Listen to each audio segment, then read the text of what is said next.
Hey everyone, welcome back to another episode of Hong Kong Horror. I'm your narrator, Simon. And since we're only a few days away from Halloween, I just wanted to start off by wishing all of you a very happy Halloween. Tonight, I've got something special lined up.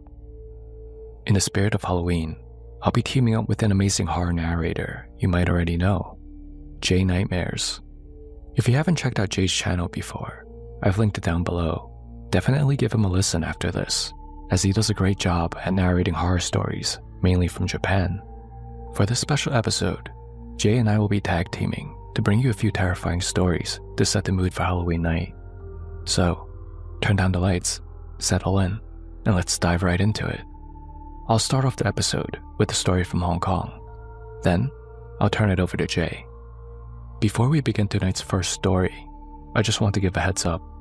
This one leans on the darker side. Some parts may be disturbing for certain listeners, so please, viewers' discretion is advised. What place comes to mind when you hear the word curse or black magic? For many in Hong Kong, the answer points south to Southeast Asia, where gong tao or curses are said to be ancient, deeply rooted, and terrifyingly effective. More specifically, Thailand. Now, Thailand isn't the only place in the region associated with sorcery, but it carries one of the strongest reputations. In Southeast Asian folklore, Thailand is often known for its mastery of highly specific dark arts, from love curses and revenge spells to ghost raising, yuan guai zai, and binding charms that tie one soul to another. These practices sit somewhere between religion, superstition, and something much darker. A line that few dare to cross. If performed correctly, it's said that these rituals can bend fate itself. Hearing about the supposed benefits might sound tempting, but I'll say this: never, ever get involved with black magic, because everything comes with a price, whether you know it or not. And the story you're about to hear will show you just how high that price can be. This following story takes place in Hong Kong, though its roots trace back to Thailand. It's a story that's been passed around online for years, with a few different versions floating around out there. So some of you may be familiar with the story, but I think it will be new for most of you. The version I'll share with you tonight was shared by a man. Let's call him Alex. At the time, Alex was in his late 20s, just an ordinary guy dating his longtime girlfriend, Linda, for about 5 years. The two were young, broke, but deeply in love. Life wasn't perfect, but it wasn't terrible either. Alex worked a lot of odd jobs while trying to find something more stable, while Linda worked as a front desk receptionist at a small office. The pay wasn't great, but it was enough to keep them afloat. They lived simply, like so many young couples just trying to get by. Money was tight, but they never let that come between them. They were so deeply in love that none of it really seemed to matter. On weekends, they would find little ways to enjoy themselves: picnics at the park, late-night walks through the city, or just window shopping downtown. They didn't have much, but they had each other. And for them, that was enough. One day, Linda started feeling really tired. Not just work tired, but actually physically drained. And from that moment on, everything started to change for the worse. So, she decided to go in for a routine checkup. Just something to rule out the stress or low iron, she thought. A week later, the results came back. That call from the clinic changed everything. Linda had leukemia. For a moment, the world went completely still. The room, the air, the sound of traffic outside, all of it faded away. It didn't feel real. She and Alex were devastated. The night they got the news, they held each other and cried for hours. The kind of crying that leaves you empty, where there aren't even words left. But when the tears finally stopped, they made a quiet promise to fight it together. Doctors suggested a bone marrow transplant. They tried every possible lead, every name that came up, but none of the matches worked out. In the end, there was nothing they could do but keep trying and hope that she would hold on long enough for a miracle. With no other options left, Linda began chemotherapy. The days blurred together. Hospital visits, medication, the smell of antiseptic that clung to everything. Alex stayed by her side through it all. He gave up most of the side jobs he used to take, only keeping a few freelance projects he could do from home. That way, he could be there for her. He went with her to every appointment and stayed by her side every long night. Months passed. The treatment barely made a difference. Linda grew weaker. Her skin turned pale. Her movements slower. Even walking across the room became a struggle. Desperate for anything that might help, they turned to traditional Chinese medicine. Friends told them about a well-known physician, someone that people whispered about, the kind that can supposedly cure the incurable. They decided that they had nothing to lose and to give it a try. And surprisingly, it seemed to work. The blood reports started showing small improvements. Linda's color came back. She smiled more. Her voice had strength again. For the first time in months, Alex allowed himself to believe that maybe, just maybe, things were finally turning around. But after a few more months, something strange began to happen. Linda's stomach started to swell. Slowly at first, like a little bloating after a meal. They brushed it off as indigestion, nothing serious. But the swelling didn't stop. It grew and grew, until she looked several months pregnant. At the hospital, the doctor said that it was an enlarged spleen, a common complication of leukemia, they explained. Nothing unexpected. Alex tried to believe them. He tried to convince himself it was just part of the illness. But deep down, something about it didn't feel right. And soon after that, the nightmares began. At night, Linda began to dream of a boy. His face was distorted, flat like a paper cutout. His body, just a shadow that moved without weight. He never spoke, he just watched. And every time he appeared, she found herself trapped in a cycle of endless labor. Plowing soil under a gray sky, hauling baskets of fruit that never emptied, shoveling dirt into pits that never filled. When she woke up, her whole body ached. Her hands trembled as if she had really been working for days. The exhaustion went deeper than her bones. It hollowed her out. Alex told himself it was stress, a side effect of the illness. But as the dreams grew more vivid, he started to wonder. Through a friend's referral, he found a local medium, someone known for her uncanny accuracy. He brought Linda with him to see her one afternoon, and what the woman said next left them both speechless. "There's a spirit of a little boy in your home," the medium said softly. "He's the child your mother never gave birth to. He would have been your older brother." Linda froze. She had no idea what this woman was talking about. Her mother had never mentioned anything like this. That night, she called home.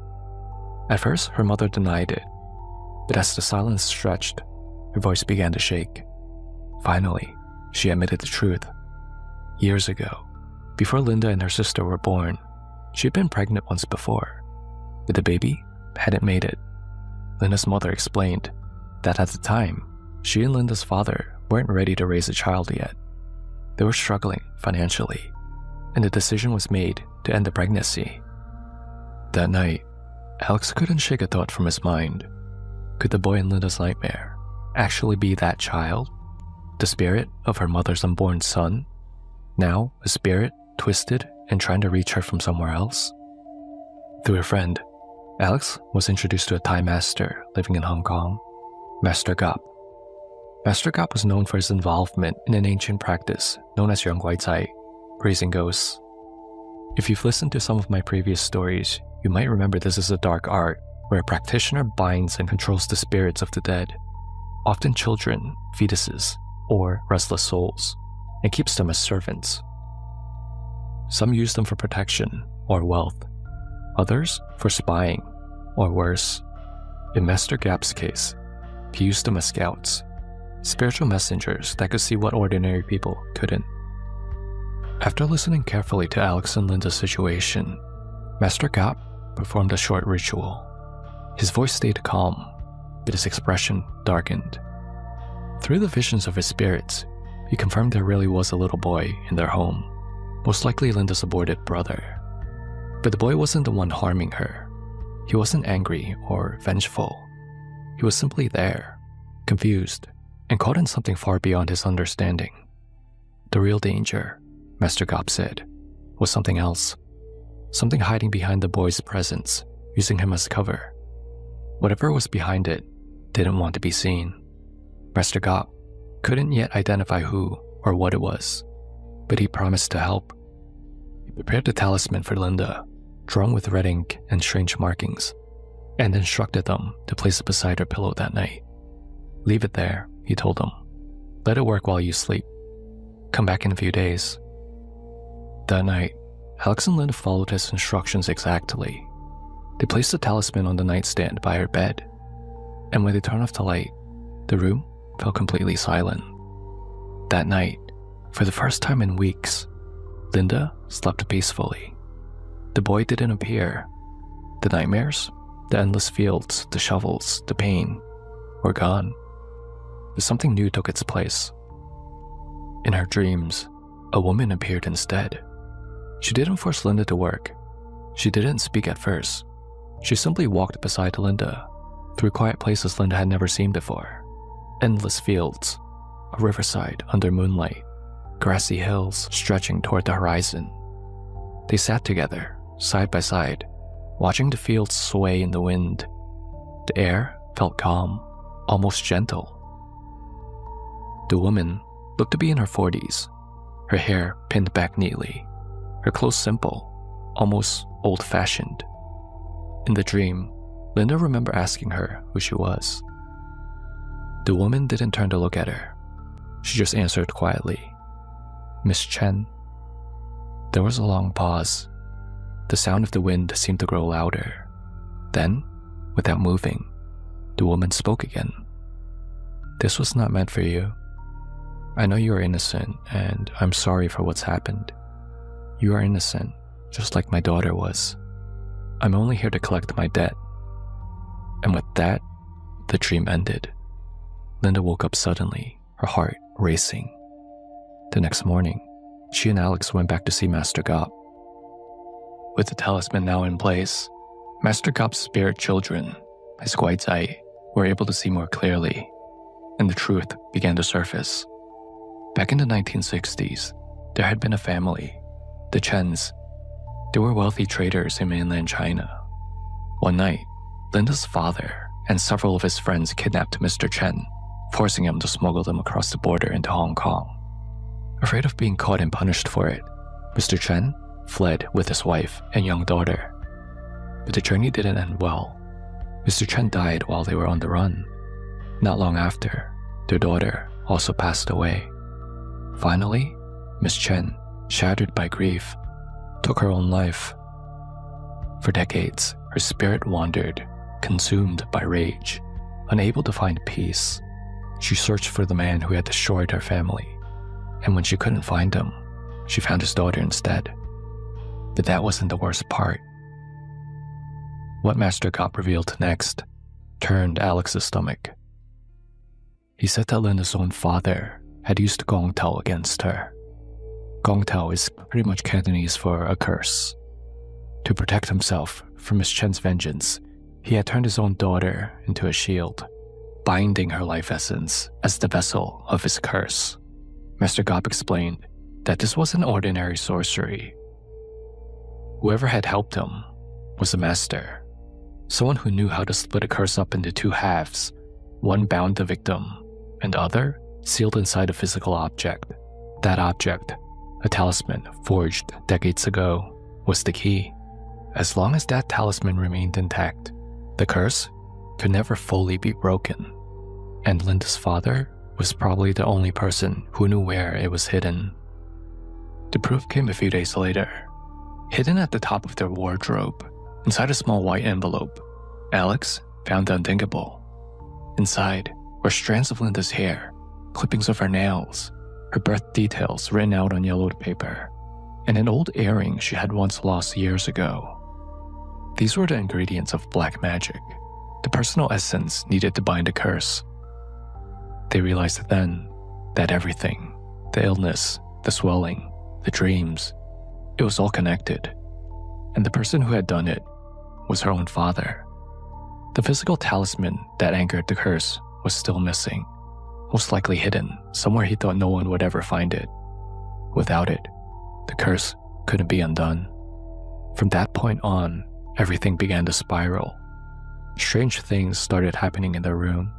Random insects appeared even though no food was left out.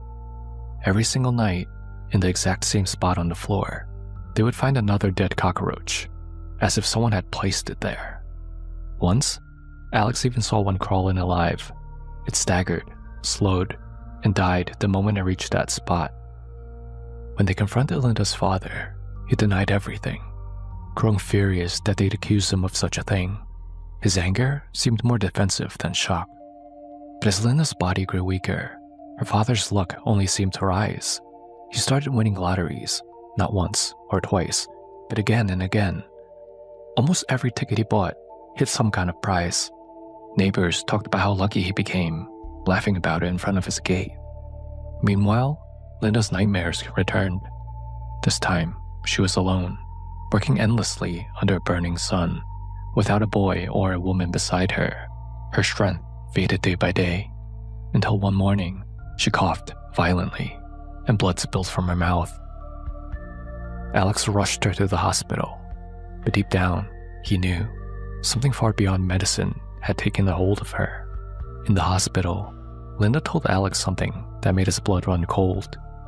When she was little, her dad once brought her to see a strange man. The room had been dark, lit only by a single lamp. She remembered incense smoke hanging in the air, and the man murmuring words she couldn't understand. He had tied something around her wrist. Her father told her it was a blessing, a ritual for protection. She believed him. He was her dad. But now, lying there on the hospital bed, the memory felt different. Alex's expression hardened as she spoke. Whatever this curse was, it seemed that her father had set it in motion long before any of this began.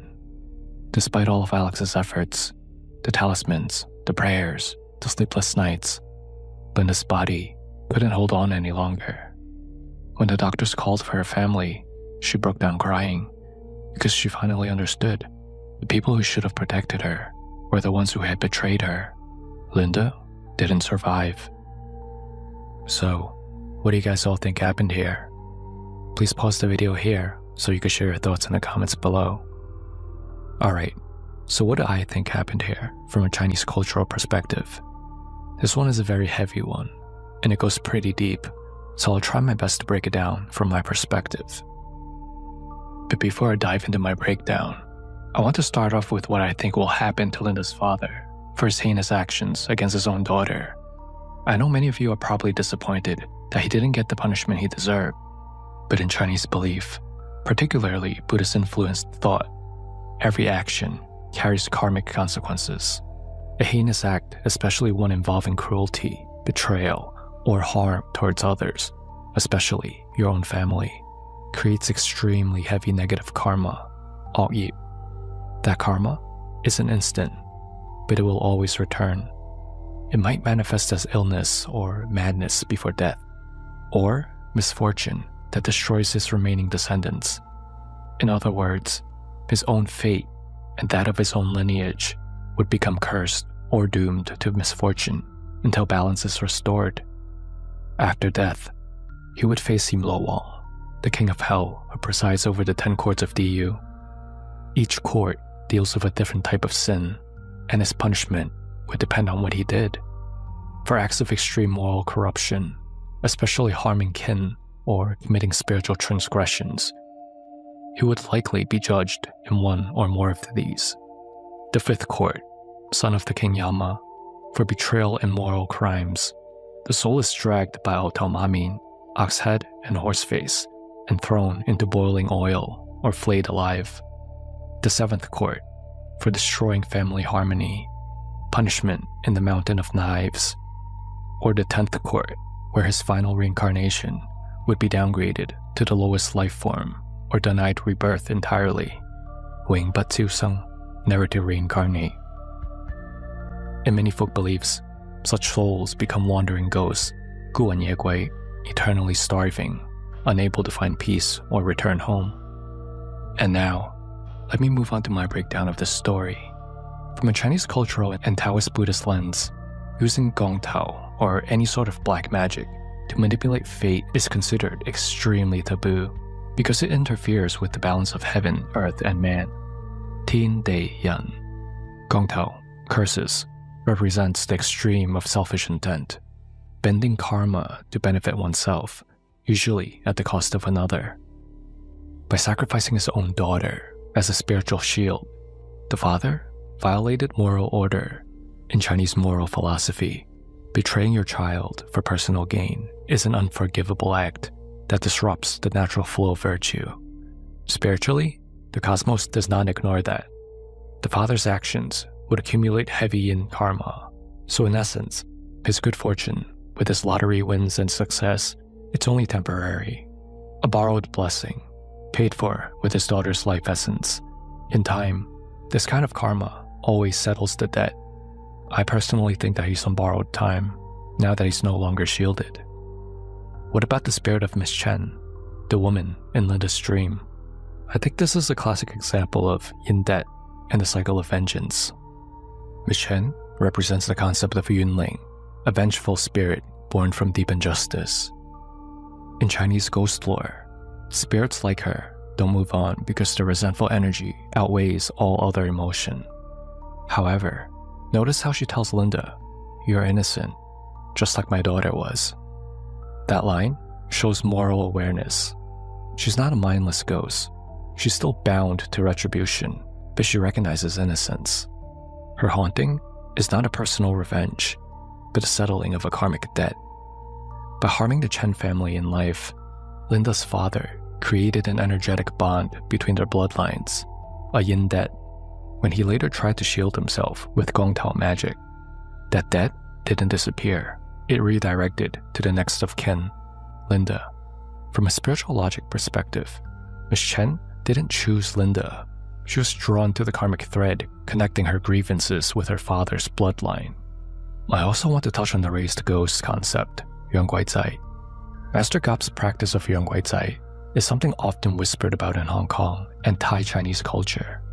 It's a morally great art, but not always evil, but dangerous because it manipulates yin energy and the natural cycle of death and rebirth.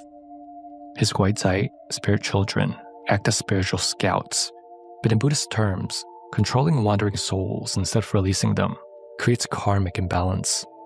Even though Master Gop helped, his role symbolizes how humans meddle with forces that are supposed to remain unseen. I've covered this topic in prior episodes already, so to avoid being repetitive, I won't go too much deeper on this practice. What about the spirit of Linda's brother? The medium, and later Master Gop's spirit scouts, both confirmed that the spirit of Linda's unborn brother was genuinely present in her house. But he wasn't hostile, he was used. In many black magic systems, Tai Gong Tao included, using the spirit of a fetus or a stillborn child amplifies the potency of a curse, because such spirits are caught between worlds. They have no karmic anchor, no reincarnation yet, and thus can be bound more easily. So Linda's father, most likely either knowingly or through the original ritual, bound his own unborn son's spirit as part of this curse's construction to anchor it to the bloodline. That's why the medium said that the boy was not malevolent. He was there because his essence was tied to the ritual, and he was being used as a component, not as the cause. Once Master Gop's talisman was placed beside Linda's bed, its function was to break the illusion and reveal the hidden spirits. That's when the spirit of the boy vanished from Linda's dream, because the disguise has been disrupted, and that's when Miss Chen appeared in her true form. This shows that the spirit of her brother was just a decoy to conceal the true spiritual source. The boy's spirit was bound, a passive participant, acting like an energy node in the curse. The real force behind the haunting was Miss Chen, whose vengeance has been redirected to Linda through her father's dark ritual. This might be a little confusing, so let me summarize it in simpler terms. So in life, Miss Chen lost her husband and daughter because of Linda's father and his friends. When she died, her spirit became what Chinese folk believe called a yunling, a vengeful, restless soul. For decades, she wandered, trying to locate the man who ruined her family. But he used Gongtao magic to protect himself. That spell hid him from her sight and redirected her anger towards something weaker, his own bloodline. So she never found the father directly. The little boy's spirit already existed inside the household because the parents had aborted him years earlier. In Hong Kong and Thai Chinese belief, an aborted or stillborn child is called a toiling. If it isn't appeased through ritual, it tends to linger near the family, watching but not necessarily evil.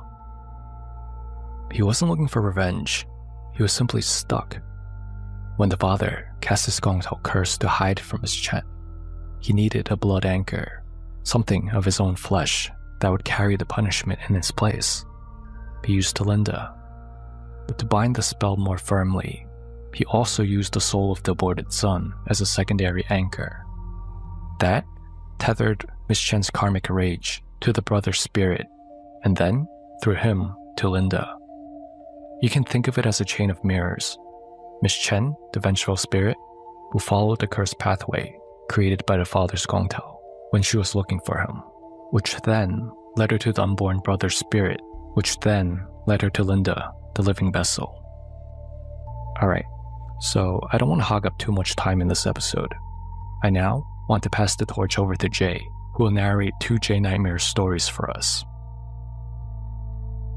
This happened when I was in the first year of elementary school.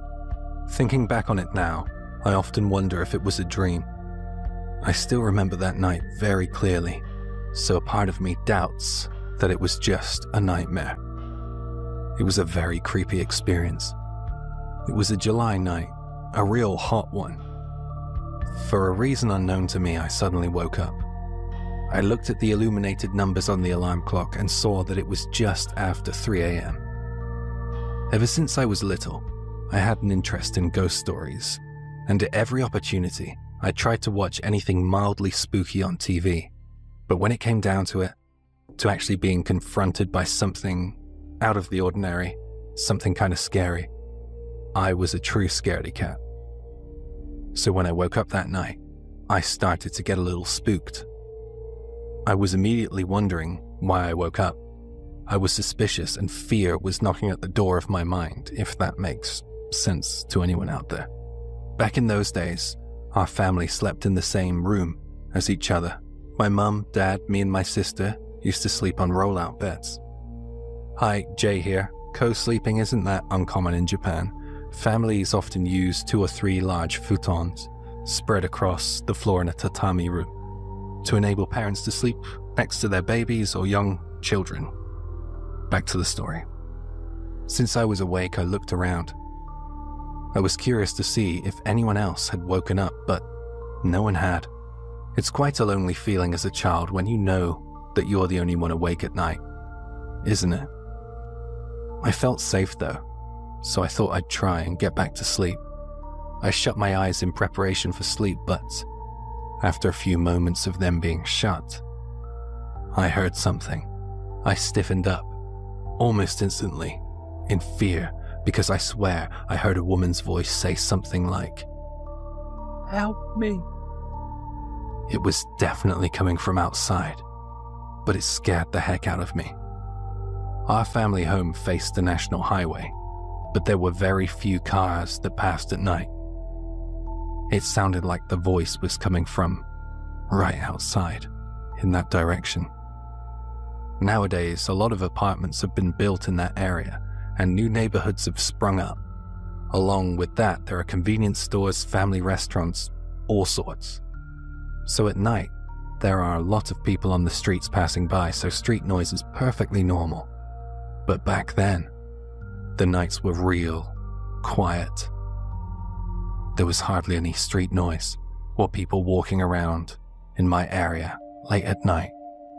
So you can imagine how freaky it was to hear someone say, "Help me," so late at night. It wasn't just a one-off. I heard that same woman's voice asking for help multiple times. She was saying it over and over again. I thought it sounded like she was in our garden. Something about her voice terrified me, but not as much as the proximity of that voice. You see, right outside the room we were all sleeping in was our garden. If I was to open the sliding door, all I would have to do was walk down the narrow and short hallway, and I would be at the door to the garden. So what I'm getting at is, the voice sounded very, very close. I was so frightened by the sound of this strange voice calling out for help, but not fully committing to it. It sounded somewhat disingenuous and somehow lethargic. It just lacked the urgency of a true call for help. And I think I was able to understand that, even at that age. Still, that call for help troubled me.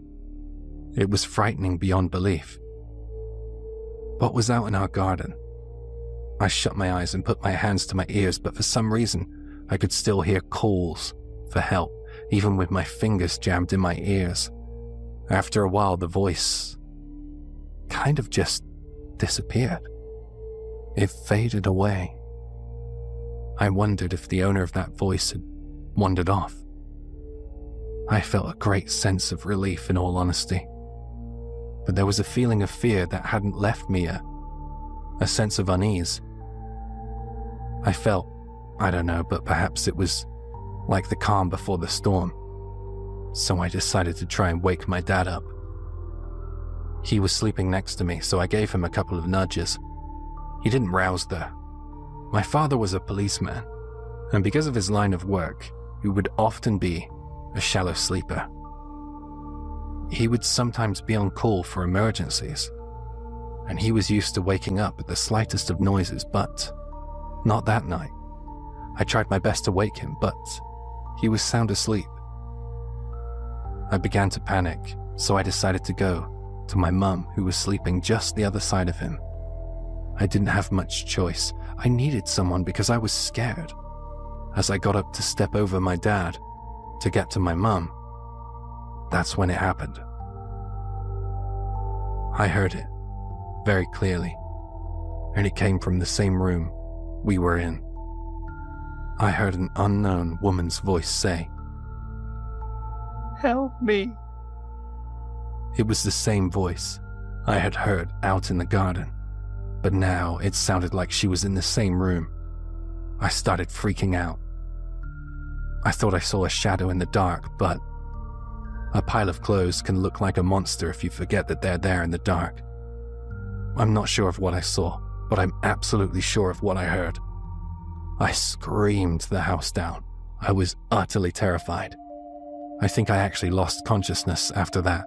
I'm not sure if anyone came to my aid or not because I woke up at 6 a.m., our usual time for our family to get up. At that time, because no one said a word about it that morning, I decided to blame it on a nightmare. I had trouble sleeping for a long time after that, but that woman who wanted help never came back. I wonder if it was a dream? I'm not convinced though. I feel as if some kind of wandering spirit came to me that night because I was awake. Whatever it was, I'll never forget it. That memory has haunted me for years.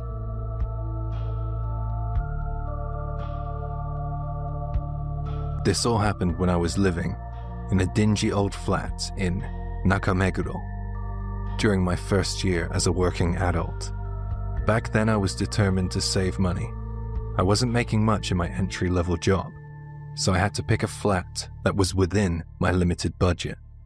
I found a cheap, worn-down place that had clearly seen better days. It was a 1DK, a single room with a tiny dining room kitchen in a 20-year-old building. The bathroom was practically a cubbyhole, a cramped unit bath with barely enough room to turn around in. The walls were so paper-thin that you could hear everything the neighbors were doing. I'm talking about every little sound. If the guy next door sneezed, I'd hear it. When their phone vibrated, it felt like the walls themselves were trembling. I didn't mind too much. After all, I was out most of the day working. I'd come back only to eat, shower, and catch up on sleep. At the time, the state of the place and the sounds from next door were nothing more to me than a minor inconvenience. Then it started. I remember the first time it happened. I came home one evening after a long day at work. I dropped my laptop bag by the door and was just about to head into the room when I felt it. An odd tingling sensation, as if I'd walked straight into a spider's web. You know that feeling, don't you? That sticky, clinging sensation that catches on your skin, lingering on your face and arms. The spider's web. I brushed my hands across my face, and there was nothing there. I thought little of it at first. A place like this was bound to have spiders, and worse. It wasn't unusual to find the odd cockroach scurrying around the floor, and if there were roaches, surely there would be spiders too, preying on them. So I brushed it off as a spiderweb I couldn't see and carried on with my night. But then it happened again, and again. Every time I came home from work, I felt that strange sensation, like invisible threads clinging to my face. I would stop in my tracks, frantically swiping the air around me, convinced there must be a web. And I hated spiders. But I could never find anything. No web, no spider, nothing. After a while, the sensation became more persistent, more deliberate. It wasn't just brushing against my skin anymore. It felt like something was deliberately touching me, caressing my skin, something unseen. I started feeling it almost every time I stepped through the door, and with that, the air inside my flat felt somehow different, heavier, like it was pressing down on me, suffocating. The once harmless feeling of walking into a web had become something sinister, something that made the hairs on the back of my neck stand on end. Eventually, I had had enough. I tore through the flat, searching every corner, every crevice for a nest, for spiders, or anything that could explain what was happening. I left no stone unturned, checked every inch of the walls, the ceiling, even behind the fridge. But there were no webs, no spiders, just me alone with a gnawing sense that something was wrong. I did find a cockroach though, and I killed it on the spot. I considered the idea that it could be strands of my hair blown by the wind when I opened the door. My hair was long enough to brush my ears, so maybe I was just being paranoid. Feeling stray strands tickling my face. But no, that didn't really explain it. I checked the mirror, carefully examining for loose hairs, also my hair, after I had a bath or a shower to see if I was losing it. But I realized that the sensation wasn't from my own hair. It was different, and worse, it was getting stronger. The next evening, as soon as I stepped inside, I felt it again. But this time, it wasn't just a brief touch. It was like something invisible was wrapping around my face, sliding down my cheek, as if trying to get my attention. A deep sense of dread settled over me, and I couldn't shake the feeling that something unseen was watching me. Waiting. Weeks passed with the same eerie occurrences. Then one day, in a desperate attempt to take my mind off of the flat's suffocating atmosphere, I invited two of my colleagues, let's just call them A and B, over for drinks. The mood at work had been tense, and a few beers and some casual conversation seemed like a good way to unwind. As we chatted about our living situations, I made the mistake of mentioning my flat's dilapidated state. "You wouldn't believe how run down my place is," I said, half joking, not realizing what those words would set in motion. To my surprise, A and B seemed intrigued, to say the least. They were saying things like, "We gotta see this place," and they insisted. And before I knew it, we were stopping by a convenience store to pick up some drinks and snacks, and then heading back to my flat. When we arrived, I saw A's eyes widen with surprise. "It's even worse than I expected," he said, laughing, clearly amused by the sorry state of the building. It kind of annoyed me, so I gave him a playful shove and said, "Shut up." I unlocked the door and I invited them inside.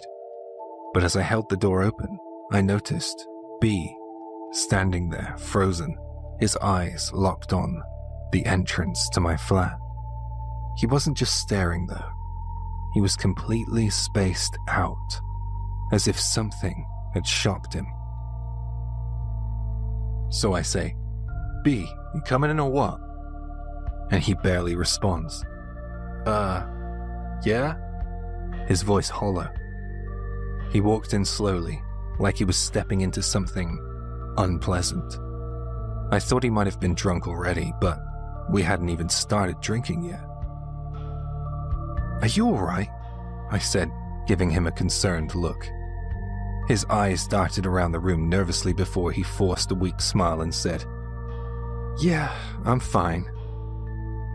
But there was something off about him. His movements were stiff, awkward, like he was trying to keep his balance, like something was bothering him. We sat down and drank, though the mood was strange from the start. A and I cracked jokes and we talked about work, but B remained quiet, barely saying a word. He kept glancing around the room, as if expecting something to leap out at him. I tried to ignore it, but the uneasy atmosphere was starting to get to me. Eventually, it was time for them to leave. We called a taxi, and while waiting for it to arrive, we stood outside to get some fresh air. B had been acting strange the whole night, and I couldn't shake the feeling that something was seriously wrong.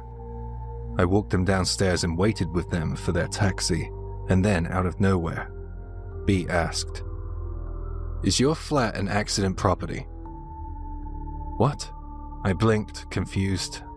"No, I don't think so. Of course not." B's face was pale. "There's a woman there. She hanged herself." A and I stared at him, completely stunned. A let out a nervous laugh, almost choking on his cigarette. "You can see that sort of thing?" he asked, incredulous. B nodded slowly, his eyes dark. "I don't always see them, but when I walked into your flat, I saw her. She's been hanging there the whole time." I felt my blood run cold. "Why didn't you say anything earlier?" I demanded, my voice shaking. I was angry. Or was he just making it up? Or was he onto something? "I couldn't," he said in response, his voice barely above a whisper. "She was staring right at me. If I said anything, I was afraid I'd be cursed. She seemed so hate-filled." "Where the hell did you see her? I need to know." I blurted out. "She was hanging just off of the ground by the front door. I guess that's where she ended things," he muttered. The moment he said that, everything clicked. The sensation of the spider webs, the constant feeling of something brushing against my face. I realized it wasn't a web. It was her hair. I had been walking through her hair every time I entered my flat. There was this coat hook on the back of the first internal door as you step into the flat. It was practically hanging out of the wall. It was an old brass, really strong one. I now know why it was almost out of the wall. The realization hit me like a wave of ice, and I felt the blood drain from my face. My legs went weak beneath me. "Why the hell would you tell me this now?" I shouted. I felt the panic rising in my chest. "You're leaving and I'm going to be stuck there alone." But before they could respond, the taxi pulled up. A gave a sympathetic smile. "Good luck with that," he said, as if it was some joke. And while B raised his hand in apology, they both climbed into the cab and drove off, leaving me alone with my thoughts. I didn't waste any time. I grabbed the essentials and I fled to a nearby all-night manga cafe. I spent the night there, From that moment on, I knew I couldn't bring myself to sleep in that flat again. I started searching for a new place immediately, bouncing between A and B's flats, and different cafes until I found somewhere else to live. When moving day finally came, A and B helped me pack up and leave that cursed apartment behind. I didn't care how cheap it had been. I would never step foot into that place again. Years have gone by, but I was reminded of my experience a few months ago. I had some business back in Nakameguro, so out of curiosity, I wandered past the old flat, wondering if anyone had moved in.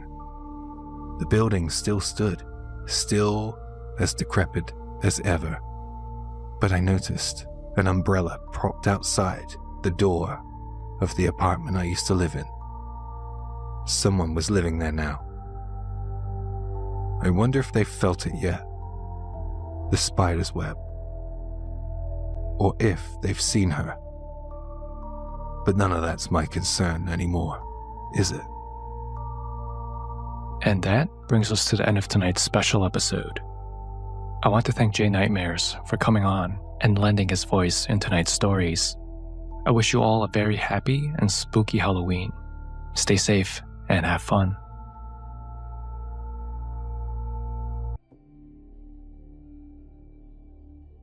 Hey everyone, welcome back to another episode of Hong Kong Horror. I'm your narrator, Simon. Did any of you ever pull pranks when you were kids? I know I did. When I was in the 2nd grade, my neighbors and I would ride our bikes around the neighborhood playing Ding Dong Ditch. We dared each other to ring random doorbells and then pedal away as fast as we could before anyone came out. It was all laughs, that rush of adrenaline, the fear of being caught, until we actually did get caught. The homeowner burst out the door, yelling at us to go home. There are a lot of harmless pranks that kids still pull, even today. But sometimes, you really have to be careful, because some pranks, if you cross the line, can change everything. Tonight's story is a well-known one across Asia. It's been told in a few different versions over the years, but the message is always the same: a prank that went horribly wrong. And after the story, as always, we'll break it down together. I'll show what I personally think happened from a Chinese cultural perspective. So turn on the lights, get comfy, and let's dive right into this one. Also, one more note. As a reminder, this is my only YouTube channel, so if you hear my voice being used on any other channel, it's not me. Someone probably cloned my voice with AI. I only narrate on this YouTube channel, and occasionally I do collaborations with other YouTubers. This next story was shared by a man in Hong Kong. Let's call him Agi. This happened many years ago, back when cell phones were still brand new, and only a few people actually had one. Most folks still relied on landlines, or the old public payphones you would see on the street corners.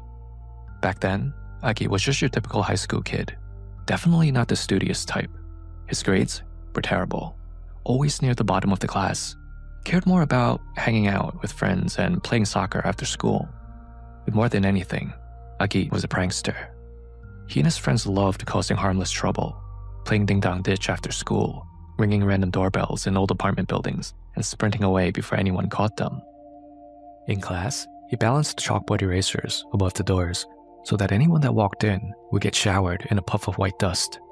And of course, there were prank calls. Before the age of smartphones, prank calls were every teenager's favorite pastime, especially back then when caller ID wasn't really a thing yet. Agi lived in a public housing estate with his parents. Aside from watching TV, there wasn't really much else to do indoors, so he spent most of his time outside, either wandering around town with his friends or playing soccer. It was always more fun than staying inside that cramped little flat. Not too far from his building, there was a single phone booth. One night, after a long game of soccer, Agi was walking home, sipping an energy drink he picked up from 7-Eleven. On a whim, he decided to step into that phone booth to make one of his infamous prank calls. He had a pocket full of loose change and figured, why not? He did this pretty often. Prank calls were his thing. He loved them. He never knew what kind of reaction he would get. Sometimes people were just confused. Sometimes they got really angry. And other times they would get scared. As he slipped a coin into the slot, he wondered, what kind of reaction will he get tonight? Tonight, Agit decided he wanted a confused reaction. He dialed a random number off the top of his head. The line rang a few times before a man picked up. "Why?" the man said. Agit breathed heavily into the receiver, but said nothing. "Why? Bimwaya? Who's this?"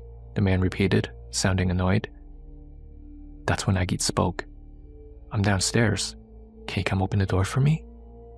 The man went silent for a few seconds. You could almost hear the gears turning in his head, trying to figure out who was calling him so late. "Who is this?" he demanded. "Just come down and open the door already. I've been waiting forever," Agit said. Then click. Agit hung up, grinning to himself. He could already picture this man standing in his living room, confused and irritated, wondering who on earth might be waiting outside for him. Feeling proud of himself, Agit was about to step out of the booth when he noticed something. A small folded slip of paper sticking out from a narrow slot behind the phone. It looked like it had been there for a while. On it was a phone number, with a few little hearts doodled beside it. He still had some spare change left. Why not, he thought. One more prank call for tonight. Holding the paper in one hand, he dialed the number with the other. The line rang a few times. Then a young woman's voice answered. She was soft-spoken, almost whispering. Her voice sounded distant, like she was calling from another room or somewhere really far away. Agit decided to turn up the creepy factor. "Hey, beautiful," he said playfully. "I'm downstairs. Hurry up and come let me in." There was silence. Then, after a few seconds, the woman replied, very faintly, "Okay." And then, the line went dead. Agit was stunned. No reaction at all? Unsatisfied, he slipped another coin into the phone and dialed the same number again. As the line started to ring, time seemed to slow down, each ring echoing longer than it should have. It felt like it was ringing forever, before, click, the same soft voice answered. "Hello?"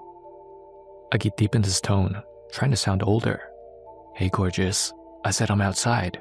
I thought you were coming down to let me in." Then, there was silence again. Then the woman let out a quiet, breathy laugh and hung up. That ticked him off. He pulled out his best prank caller voice, and all he got was a laugh. Without a word, he slammed another coin into the slot and dialed again. The phone rang over and over. Finally, click. The same faint, distinct voice. "Hello?" Normally when a call connects, you can hear something. Faint breathing, background noise, the hum of a TV somewhere. But this time, all that Agit could hear was a sort of static. Then, after a few seconds, even that faded, replaced by a strange, unnatural silence, like the world on the other end of the line had gone completely still. Before Agit could say anything, the woman spoke first. "I'll come find you." The strange thing was, his right ear was pressed against the receiver, but her voice came from his left ear. Then, click, the line went dead. "What the?" he muttered under his breath. Feeling a little unsettled now, Agit decided to call it a night. He folded a little slip of paper and tucked it into his pocket, already planning to prank call that same girl again another day. As he strolled home sipping his energy drink and humming an old Cantonese pop tune, something made him turn around. The phone booth he just stepped out of was maybe 20 seconds behind him, and there, standing just outside the booth, was a girl in a white dress, peering through the glass like she was looking for someone inside. She didn't move, she just stood there, staring in. Agit froze for a second. His mind flicked back to that call. No way, he thought. It can't be her. It was probably just someone waiting to use the phone. After staring for a few more seconds, Agit turned back around and continued walking home. Honestly, he forgot about the whole thing for a few days. But a couple of nights later, again, after one of his late-night soccer games, he reached into his pocket and felt something familiar. That slip of paper, the one with the phone number and the little hearts drawn beside it. He smirked. Perfect night to prank her again, he thought. When he reached the phone booth near his apartment, he stepped inside, dropped a coin into the slot, and dialed the number again. The phone rang a few times, but no one picked up. Agit figured she wasn't home, or maybe she was too scared to answer this time. He chuckled proudly at himself, thinking that maybe he really had gotten to her last time. He hung up and was about to leave, when the public phone rang.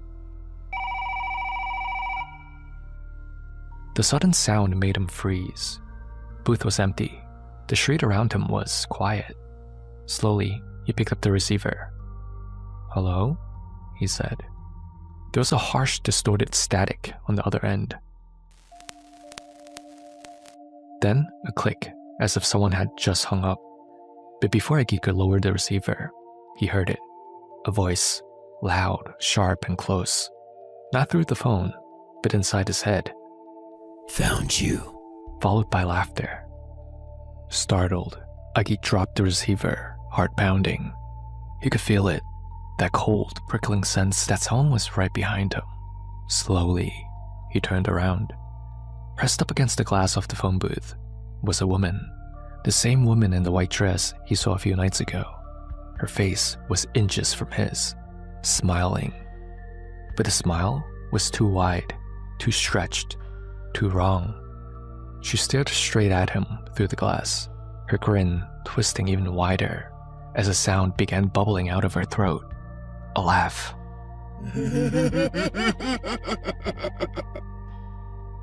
Agit stumbled backwards and fell to the ground. Terrified, he scrambled out of the phone booth, crawling at first, then running for his life. He didn't dare look back. What if she's chasing me, he thought. His legs burned as he sprinted toward home, his mind repeating over and over, "This isn't real. This can't be real. I'm dreaming. I have to be dreaming." The whole incident shook him so badly that he swore off prank calls altogether. But it wasn't over. It was only the beginning of a string of strange events that would haunt him for months. One night, after another late-night soccer game, Agit was walking home as usual. When he reached the familiar street corner, he saw the phone booth again. His chest tightened. Memories of that night flashed through his head. Her face against that glass, that awful grin. He forced himself to look away and quickened his pace. That's when he heard it. Footsteps. Short, deliberate, following right behind him. He spun around quickly, but the street was empty. No one was there. He turned back and kept walking, trying to calm down. But the footsteps started again, matching his pace exactly. When he stopped, they stopped. When he walked, they followed. Now, terrified, Agit broke into a brisk walk, then a jog. And the phantom steps quickened with his, growing louder, closer. Finally, he couldn't take it anymore. He ran, sprinting down the street, heart pounding. He darted across the road toward his apartment building, not noticing a car turning a corner. Tires screeched. The driver slammed on the brakes just in time as Agit stumbled backwards and fell hard onto the street. The driver jumped out, furious. "Are you crazy? Playing tag with your girlfriend this late at night? You're gonna get yourself killed." The driver threw out a few Cantonese curses at Agit before getting back into his car and speeding off. Agit sat there, trembling. His knees were scraped, but otherwise he was fine. What wasn't fine was what the driver had said. Playing tag with your girlfriend? Agit slowly turned his head. There was no one there. He had been walking home completely alone. Things only got stranger as the days went by. Agit began seeing things that weren't really there. When he showered, sometimes he caught a faint outline of a figure standing just outside the curtain. But every time he pulled it back, no one. In his living room, the little nightlight that turned on with motion began flickering randomly throughout the night, even when the air was still and no one was near it. And then came the nightmares. Night after night, Agit dreamed of that phone booth, the same scene replaying again and again.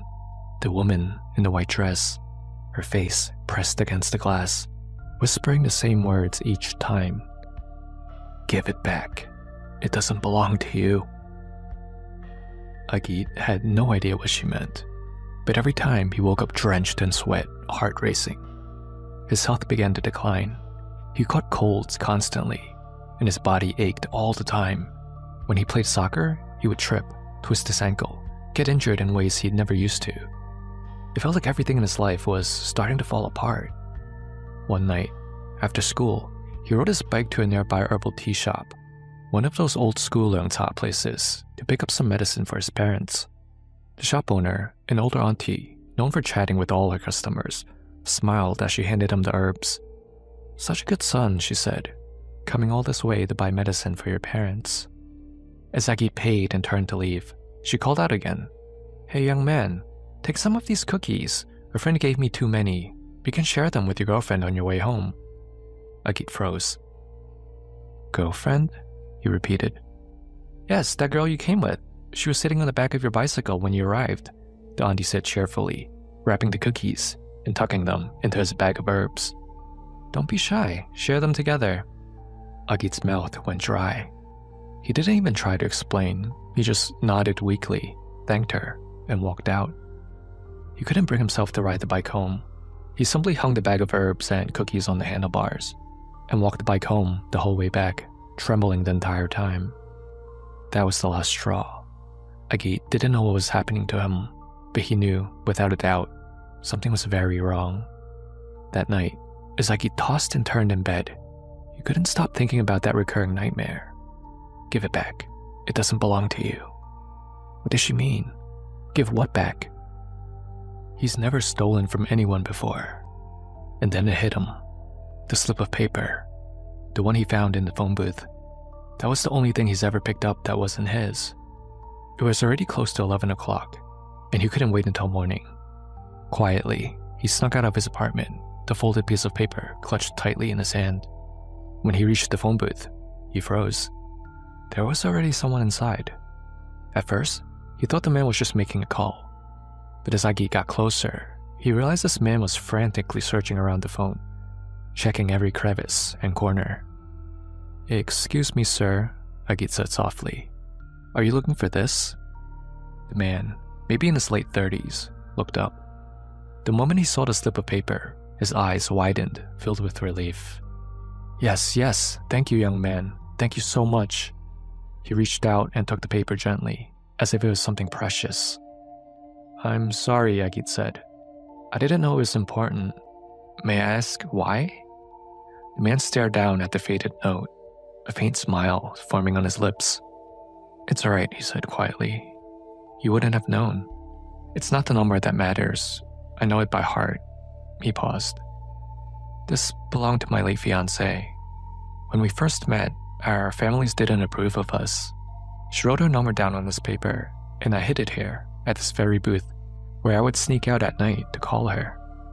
She passed away not long ago. I came back to find it, to keep it close, as a memory." Agit stood there, speechless. In that moment, everything made sense. The voice on the phone, the footsteps, the woman in white. It was her, searching for that piece of herself that had been left behind. The man thanked him again and walked off into the night, clutching the paper close to his chest. Agit remained standing by the booth for a long time, the quiet hum of the streetlights surrounding him. From that night on, the nightmares stopped. The motion light in his living room stayed still. The strange sickness faded away. And Agit never, ever made a prank call again. So, Hong Kong horror fans, what do you think happened here to Agit? Please pause the video here and let me know what you think in the comments below. Alright, so what do I think happened here in this incident? Let's break it down together from a Chinese cultural point of view. In Chinese belief, objects carry spiritual resonance, what we call linghei, something deeply tied to emotion, like that slip of paper with the lover's handwriting, can retain part of the person's energy even after death, especially if the person passed away suddenly or with unfinished longing. The energy doesn't fully cross over. When Agit picked up that slip of paper, he wasn't just taking a note.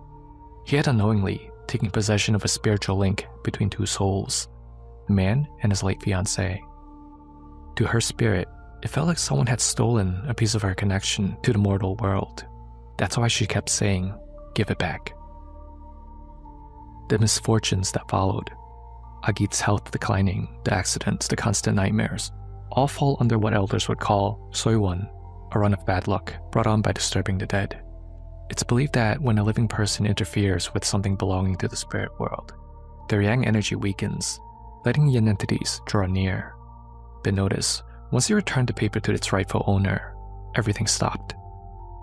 In Cantonese culture, that's known as wan mat wan wan, returning the object, returning the soul. When balance is restored, the spirit can finally rest, and the living person's luck returns. So in the end, Agit wasn't cursed for being cruel. He was punished for being careless. A prank that seemed harmless crossed the boundary between the living and the dead. And that's something our ancestors always warned us about. 玩得太過火會惹靈上身.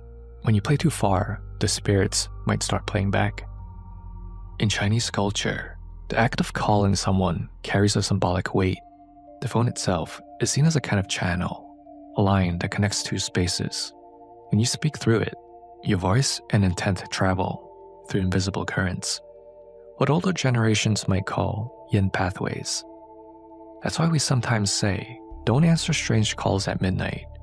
The belief is that certain hours, especially between 11 p.m. and 3 a.m., are when yin energy is strongest. When Agit dialed that number, he wasn't just dialing the phone. He was unknowingly reactivating a spiritual link that belonged to someone else. That slip of paper he found in the booth wasn't an ordinary scrap. It was a token of attachment, an emotional anchor left by the woman and her fiancé. In life, that number represented their connection.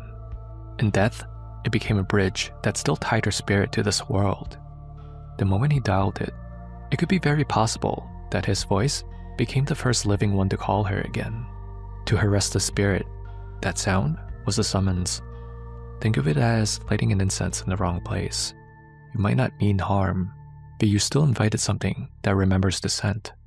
By calling her number, he opened the door for her to find him. And when she said, "I'll come find you," it wasn't metaphorical, it was literal. The prank call also mirrors a core Chinese superstition. Don't mock the unseen. When you speak playfully about spirits or pretend to interact with them, boundary between jest and invitation blurs. The spirit world doesn't always understand humor. It responds to intent and sound.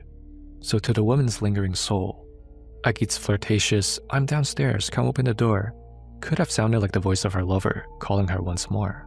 That's why she appeared. She wasn't vengeful at first, she was simply answering. And when she realized the voice wasn't her fiancé, but a stranger playing a prank, her sorrow turned into rage and confusion. That's when her spirit began to cling to him, following him home, echoing in his dreams, demanding what was taken. This is what we call 借星尋人, seeking someone through a borrowed voice. It's when a ghost uses the voice or vibration of a living person to locate a connection it's lost. So the moment that Agit made that first prank call became the signal. He unknowingly carried her presence with him until he finally returned what was hers. Once he restored that slip of paper, the final physical link to her memory, the balance was restored. The spirit no longer had to search. And that's why all the hauntings stopped. So the next time you pass by a ringing payphone late at night, maybe just keep walking. You never know who might be on the other line, still waiting for a call that was never meant for you.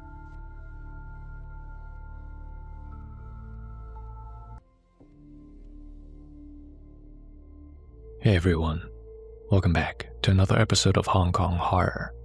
I'm your narrator, Simon. Do any of you enjoy traveling? And when you check into a hotel, how often do you think about the room itself? Who stayed in it before you? What kind of lives have passed through it? I'll admit, it's always on my mind whenever I check into a new hotel. Not the most relaxing mindset for travel, I know, but I can't help wondering, did anything tragic ever happen here? Tonight's story is one that's been floating around the web for a bit. It takes us to Fukuoka, Japan, where a Hong Kong family checked into a hotel and had a terrifying encounter that might just make you think twice the next time you settle into your own room. And as always, at the end of this story, I'll share my own interpretations from a Chinese cultural perspective. So stick around if you're curious about that. Alright, let's turn on the lights, get comfortable, and let's dive right into this one. The story was shared by a man in Hong Kong. Let's call him Robert. Robert lived in a modest apartment with his wife, their young son, and his elderly mother. Both he and his wife worked during the day, so his mom helped to raise their young child during the day. They were a really tight-knit family, the kind who always tried to take at least one overseas trip together every year. Travel for Robert and his family was never just about sightseeing. It was a way for them to step out of the daily grind, to sit down for meals together without rushing, to give his mother memories she could hold on to while she was still healthy enough to join them. You see, growing up, Robert barely traveled at all. His father wasn't in the picture. His mother had raised them all by herself in a cramped public housing estate in Hong Kong. Money was always tight. Vacations back then were a luxury that they could never afford. He's actually never taken a vacation in his life until he was an adult and started making his own money.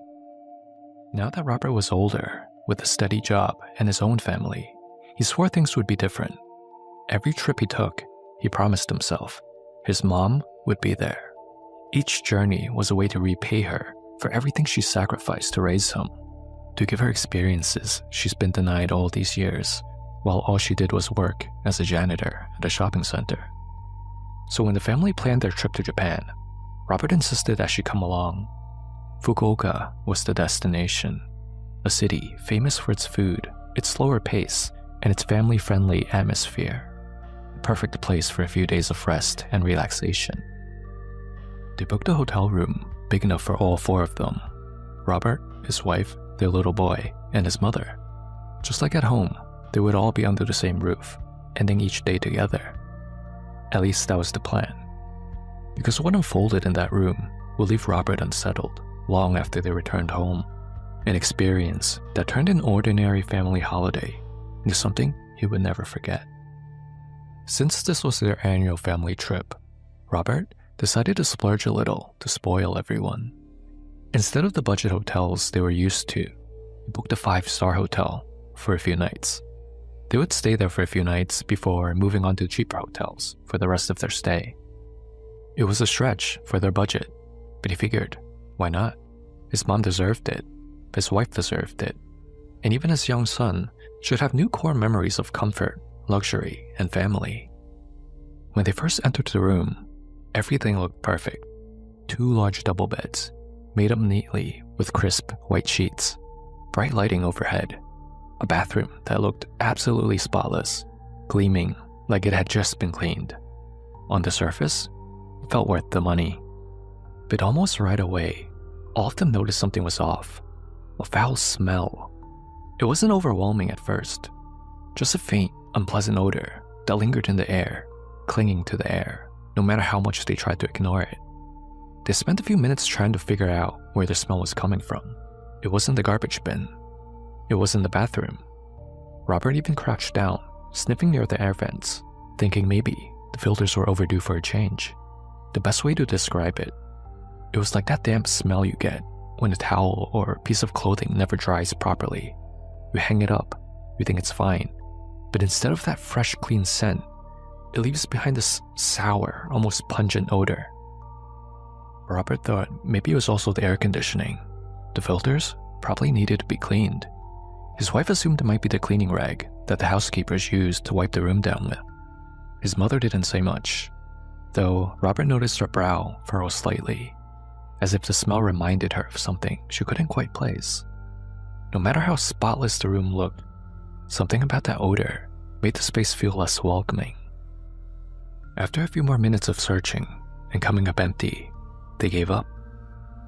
It wasn't like the smell was unbearable, but in a 5-star hotel, you notice these things. Robert finally picked up the phone and called the front desk.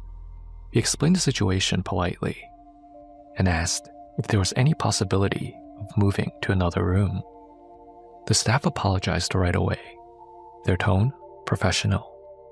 They understood, they said, but unfortunately, it was peak season. Every other room was already occupied. There was nothing they could offer him except to bring up a few air fresheners if he wanted them. Robert politely declined and hung up. Disappointed, but not surprised. Japan in the summer is always busy. It wasn't like they could just walk out and find another hotel, not with his mother and young son in tow. So, they decided to make the best of it. They unpacked what they needed, tried to ignore the damp odor, and went on with their day. That night, after a long day out, they returned to the hotel. Dinner had been fun. They went to a conveyor belt sushi spot nearby, the kind where the plates kept rolling past and you just grab what you want. The mood had been light, everyone laughing, their bellies full. When they got back to the room, things quieted down. They took turns using the shower. Robert laid back on one of the beds, half watching the TV, half scrolling through his phone. His wife was in the shower, the sound of running water humming steadily behind the bathroom door. On the other bed, his mother was playing with his son. She was smiling, moving a small toy truck back and forth with him, keeping him entertained while he giggled and clapped. While they played, the boy lost his grip and the toy truck rolled across the blanket, bounced off the side, and disappeared into the shadows under the bed. The boy immediately reached down, pointing, "Truck, truck!" Robert's mother gave him a reassuring pat, then leaned forward, slowly lowering herself to check under the bed. And that's when the mood shifted. Grandma bent down to help. With one hand on her knee for support, she used the other to lift the edge of the bedspread, peering into the darkness beneath. And that's when it hit them. The smell. It grew stronger instantly, wafting out from under the bed in a way that made Robert wrinkle his nose. It wasn't just the faint dampness they had noticed earlier. This was sharper, heavier, like the smell of damp clothes, mixed with the odor of rotting meat. Robert looked up from his phone, uneasy. He saw his mother frozen there for a moment, her eyes fixed on the space below the bed. "Ma, you okay?" he asked, swinging his legs over the side. He started to stand, ready to come over to help her find the toy truck. But before he could take a step closer, his mother let the bedspread drop back into place. Her voice came out sharper than usual, firm in a way that made Robert pause. "Moya, Moya, nothing's there," she snapped, waving him back. "Don't come over." He continued trying to come over to check, but she scolded him harshly, with unusual firmness. "어두워 모예 러." I said there's nothing. Leave it. We'll get him a new toy. Robert blinked, caught off guard. His mother almost never raised her voice at him. She sounded shaken, though she was trying hard to hide it. For a moment, the room was silent, except for the muffled sound of the shower running behind the bathroom door. Robert sat there, staring at her, the unease in his chest tightening. He didn't want to push her, but deep down, he knew something wasn't right. She insisted on sleeping on that bed herself, the very one she had just peeked beneath. Robert didn't like it. Something in her tone, the way she had snapped at him, told him she wasn't being honest with him. But she was his mother, and she was stubborn, so he let it go for now. That night, Robert, his wife, and their son crowded onto one bed. His mother lay down alone on the other. Robert tried to distract himself with the television again, but his mind kept circling back. The room wasn't that big. How could a toy truck just vanish like that into thin air? He checked the floor. He checked around the edges. Nothing. And his mother's reaction when he wanted to look under the bed. It wasn't normal. She had looked right at something before dropping the covers again. He was sure of it. What did she see that she doesn't want to talk about? The odor still lingered faintly in the air. That damp, pungent smell. No matter how much his wife sprayed her perfume to mask it, it clung stubbornly, like it was coming from deep inside the room itself. Robert laid awake far longer than he meant to, staring at the ceiling. Something about this place was wrong. And by the time the truth came out, he would wish he had pressed his mother that very first night. For 2 nights, they stayed in that room. Each night, no matter what they did, that odor persisted. They tried running the air conditioner, spraying perfume, even leaving the bathroom vent on all night. But the smell was always there, hanging in the air like a warning. By the time they checked out, Robert's mother was in bad shape. Her skin looked pale, her body weak. She complained of dizziness and nausea. On the way to their next destination, she began vomiting, and Robert had to rush her to a local hospital in Fukuoka. The doctor said it looked like some kind of infection or heat exhaustion, but Robert couldn't shake the feeling that it was connected to that room. They cut the trip short. Once she was stable enough to fly, the family brought her back to Hong Kong. Even then, she was bedridden for days, shivering with a fever, unable to keep food down. It was only after she began to recover, when she was finally strong enough to speak more, that she admitted the truth. Robert sat at her bedside, asking her again and again what had taken place in that hotel, why she had reacted so strongly, why she had insisted on sleeping on that bed. And she finally told him. That night, when she lifted the bedspread, Robert's mother had seen something that wasn't meant to be seen. Curled up in the shadows beneath the bed was a small child. Its skin was pale, drenched, as if it was just pulled out of the water, hair plastered on its forehead, and in its tiny hand was the missing toy car. The child looked straight at her, and then it smiled. Not the kind of innocent smile you would expect from a child. Something off, stretched just a little too wide. The eyes fixed on her as though it had been waiting. Slowly, deliberate, it began crawling forward, inching out from under the bed.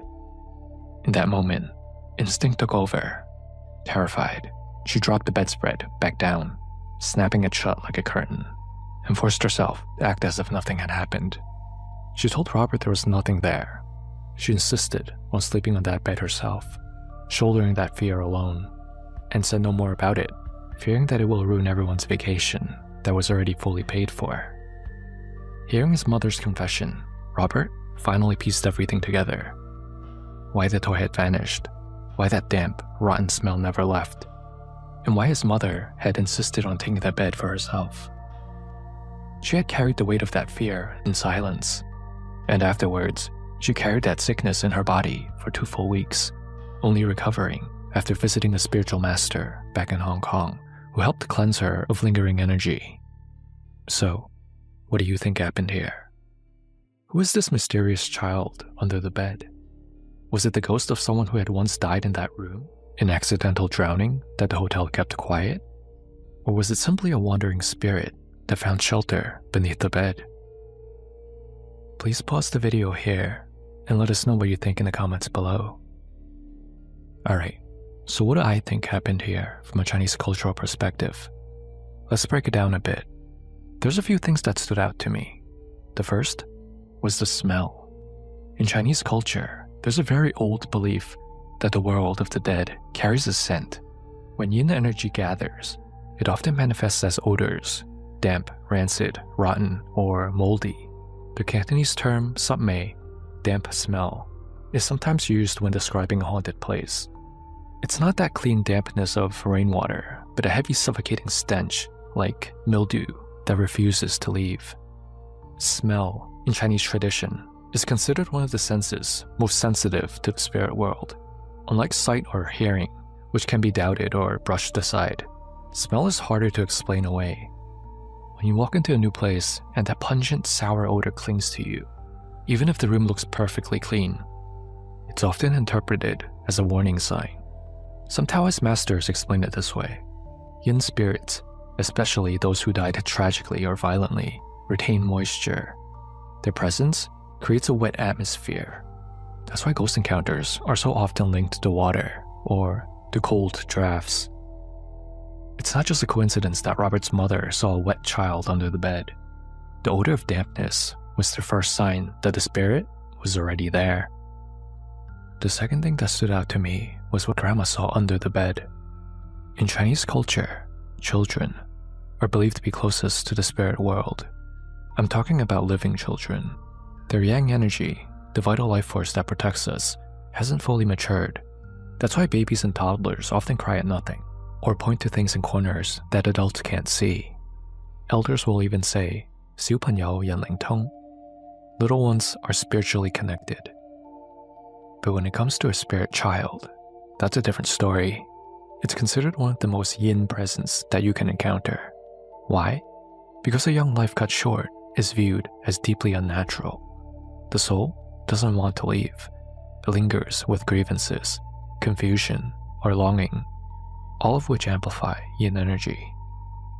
Now, the way the grandmother described it, drenched, pale, curled up, those details are pretty creepy. In folklore, spirits that appear wet are almost always tied to water-related deaths, drowning in the sea, a river, or even a bathtub. Water is yin in nature, and it's believed to anchor a spirit, preventing it from moving on. That's why rituals for drowned souls are especially elaborate. They need to be guided properly, or else they remain bound to the place of their death. And then there's the toy truck. Spirits, especially child spirits, are drawn to objects they're familiar with. They crave attachment. When a ghost picks up a belonging from the living, it's a way of bridging the world with ours. In some traditions, this is seen as a form of borrowed life, a spirit clinging to the vitality of the living by holding onto their possessions. So what was it that Robert's mother actually saw? I think she most likely saw the ghost of a drowned child, still trapped in that room, hiding under the bed. By taking the grandson's toy, it wasn't just playing, it was reaching out, showing resentment for the life it lost, or even trying to latch onto the boy's energy. This is why her reaction of dropping the covers and claiming the bed makes sense culturally. In many Chinese families, the elder will silently absorb the risk rather than expose the younger ones to danger. She didn't want her grandson, already marked by losing his toy, to be further entangled. In Chinese families, it's often said that the elders carry a heightened sensitivity to the unseen. Some believe it's because with age, the body's yang energy weakens, and the boundary between yin and yang thins out. In other words, the closer you are to life's end, the easier it is for spirits to approach you and be seen by you. But there's also the cultural role of the elder. In traditional Chinese thinking, it's the elder's duty to protect the younger generations, to absorb hardship, so the children and grandchildren don't have to. That's exactly what Robert's mother did. When she saw the ghost child under the bed, she didn't scream or reveal the truth. She pulled the blanket back down, claimed that bed for herself, and silently bore the burden. It's the kind of silent sacrifice that speaks to the instinct of a parent who's lived through scarcity and struggle, a mindset of better me than them. The cost of that decision, though, was illness.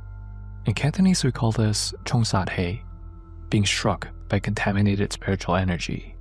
When someone encounters a restless spirit, especially up close, it's believed that the body absorbs that yin.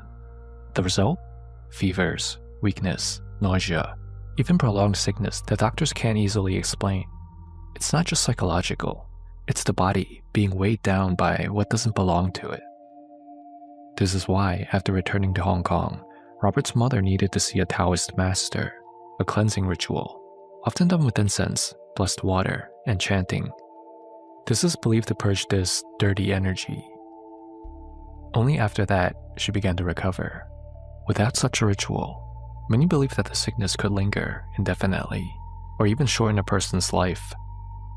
So in the grandmother's reaction, you could see both sides of Chinese tradition, the spiritual reality of yin contamination, and the cultural instinct of an elder protecting her family at any cost.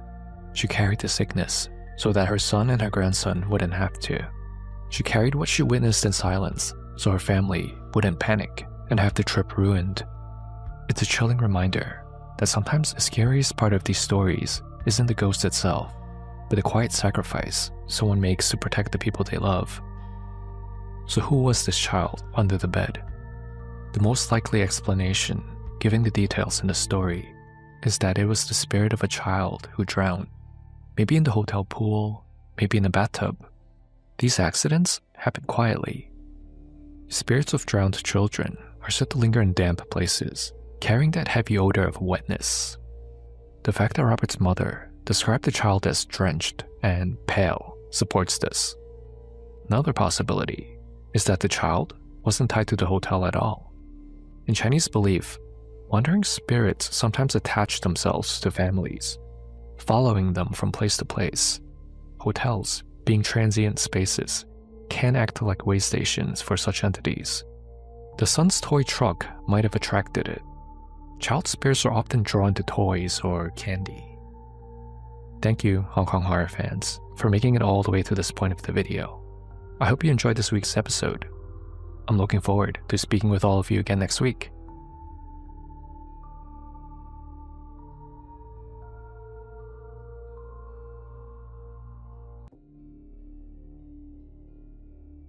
Have you ever passed by one of those roadside motels in the middle of nowhere? It usually looks empty and falling apart. Do you ever wonder, how does a place like this even survive? Sometimes they don't. Sometimes they've been closed for years, and what's inside isn't meant for the living. Our first story for tonight is about one of these hotels. Welcome back everyone for another episode of Hong Kong Horror. I'm your narrator, Simon. This following story was shared by a man in Vietnam. Let's call him Quang. It happened to him during a long holiday, when him and his wife were driving back to his hometown to see their young child. This goes back more than 10 years ago. Back then, Quang was working as a restaurant manager. The restaurant was newly opened, so the workload was pretty heavy. Every evening after his shift, he would have to work overtime. Because of this, he hardly had any free time to himself. His wife, who worked as a server at another busy restaurant, also worked really long hours. Because of their packed work schedules, their 3-year-old daughter had to live with Quang's mother in his hometown, another province away. Quang and his wife tried their best to endure this lifestyle as best as they could. They felt grateful to both have a job in the city, so they wanted to make as much money as they could to provide a better life for their daughter. One Friday night, Quang and his wife had their first break in many months. That evening, after work, as Quang and his wife were eating dinner in front of the TV, his wife mentioned that they should take a drive down to see their daughter tonight, since they finally had some time off together. Quang really wanted to see his daughter as well, but he was also so exhausted from work.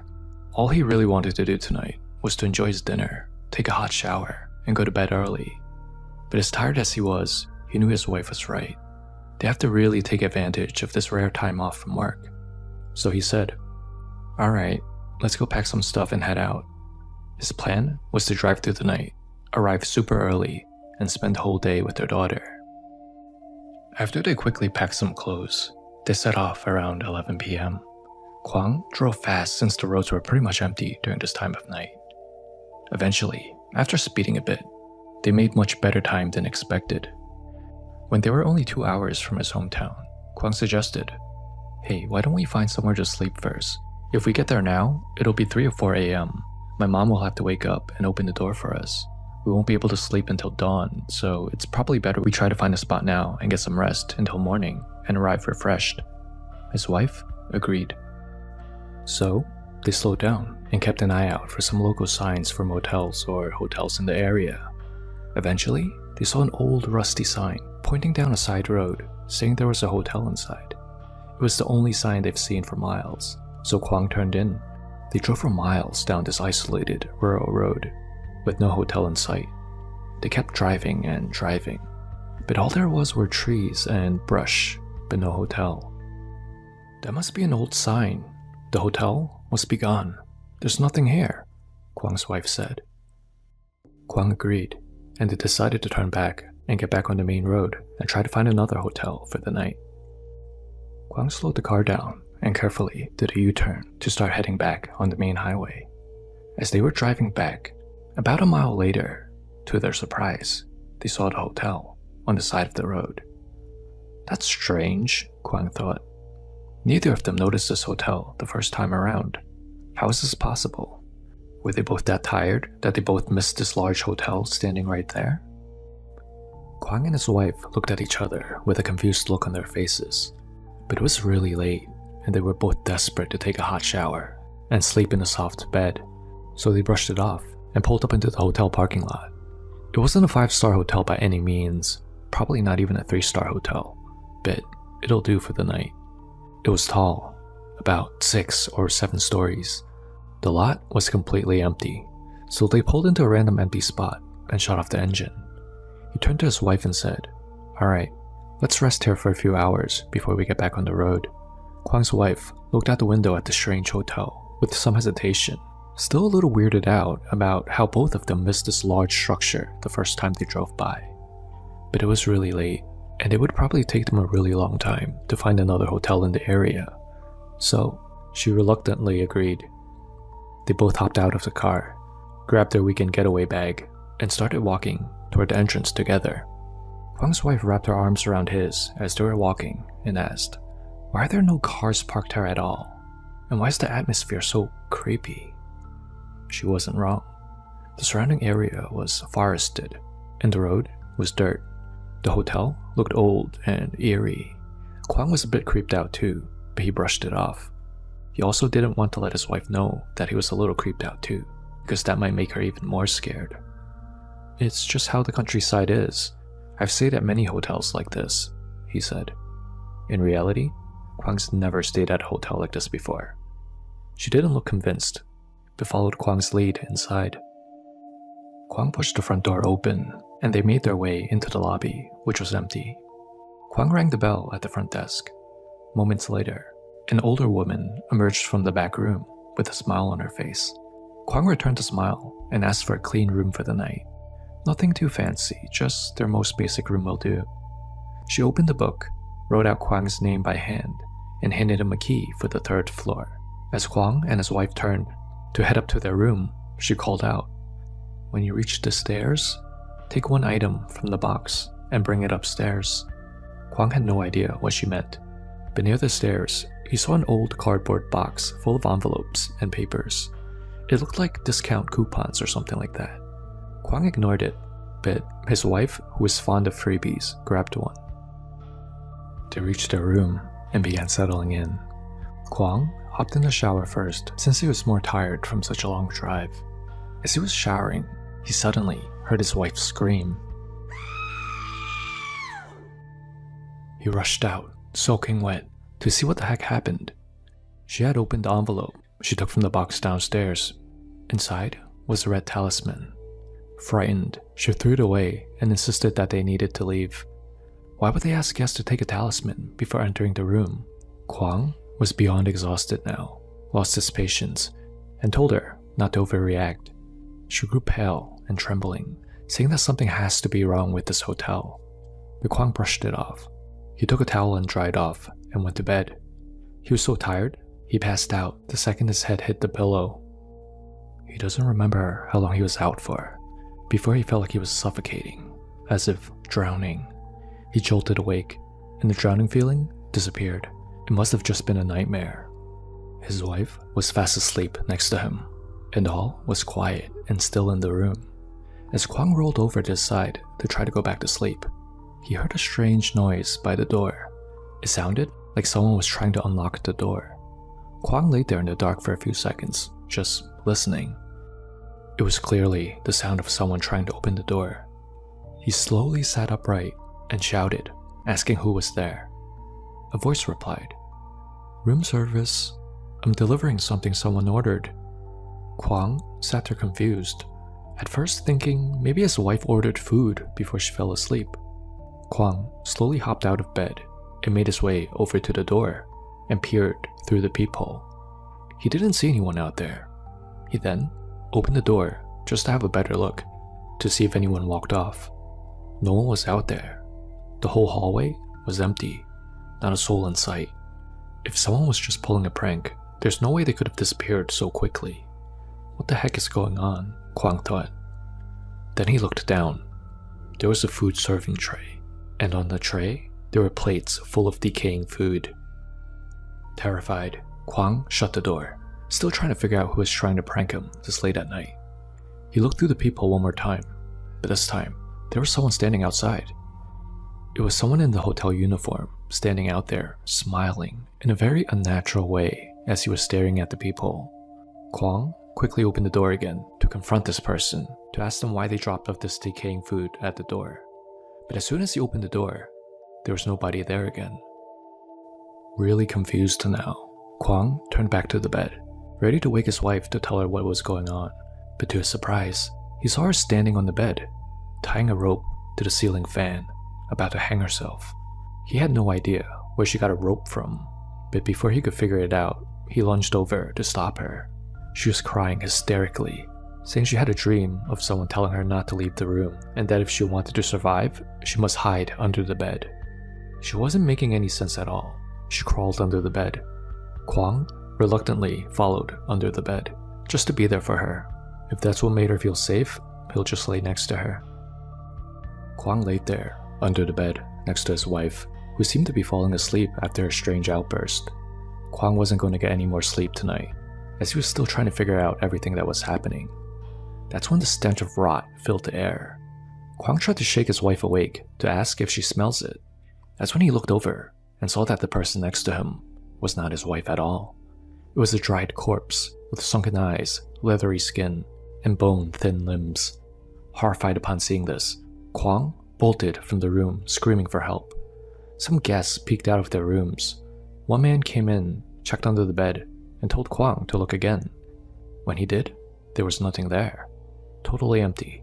No wife, no corpse, nothing. So, where did his wife go? Kwang ran downstairs and found her sleeping in the car. Shocked, Kwang asked how she ended up sleeping in the car when she was just sleeping under the bed a few minutes ago. Confused, she had no idea what Kwang was talking about. She said she had gone to sleep in the car a while ago because she felt too uneasy to stay after seeing the talisman. She saw Kwang sleeping so peacefully after his shower, so she didn't want to wake him and went to sleep in the car herself. Kwang, terrified now, told her to drive them away immediately. As they left, Kwang looked back. The hotel was dark and looked abandoned. There were no lights. The entrance that they had just used last night was now overgrown.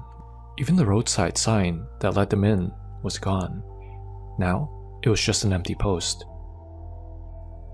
Later, Kwang learned that the hotel had been closed and abandoned since 1992. So who were the people that they saw that night? The woman at the lobby, the man who said he was delivering food, the person who tried to help Kwang. Were they all illusions or something else?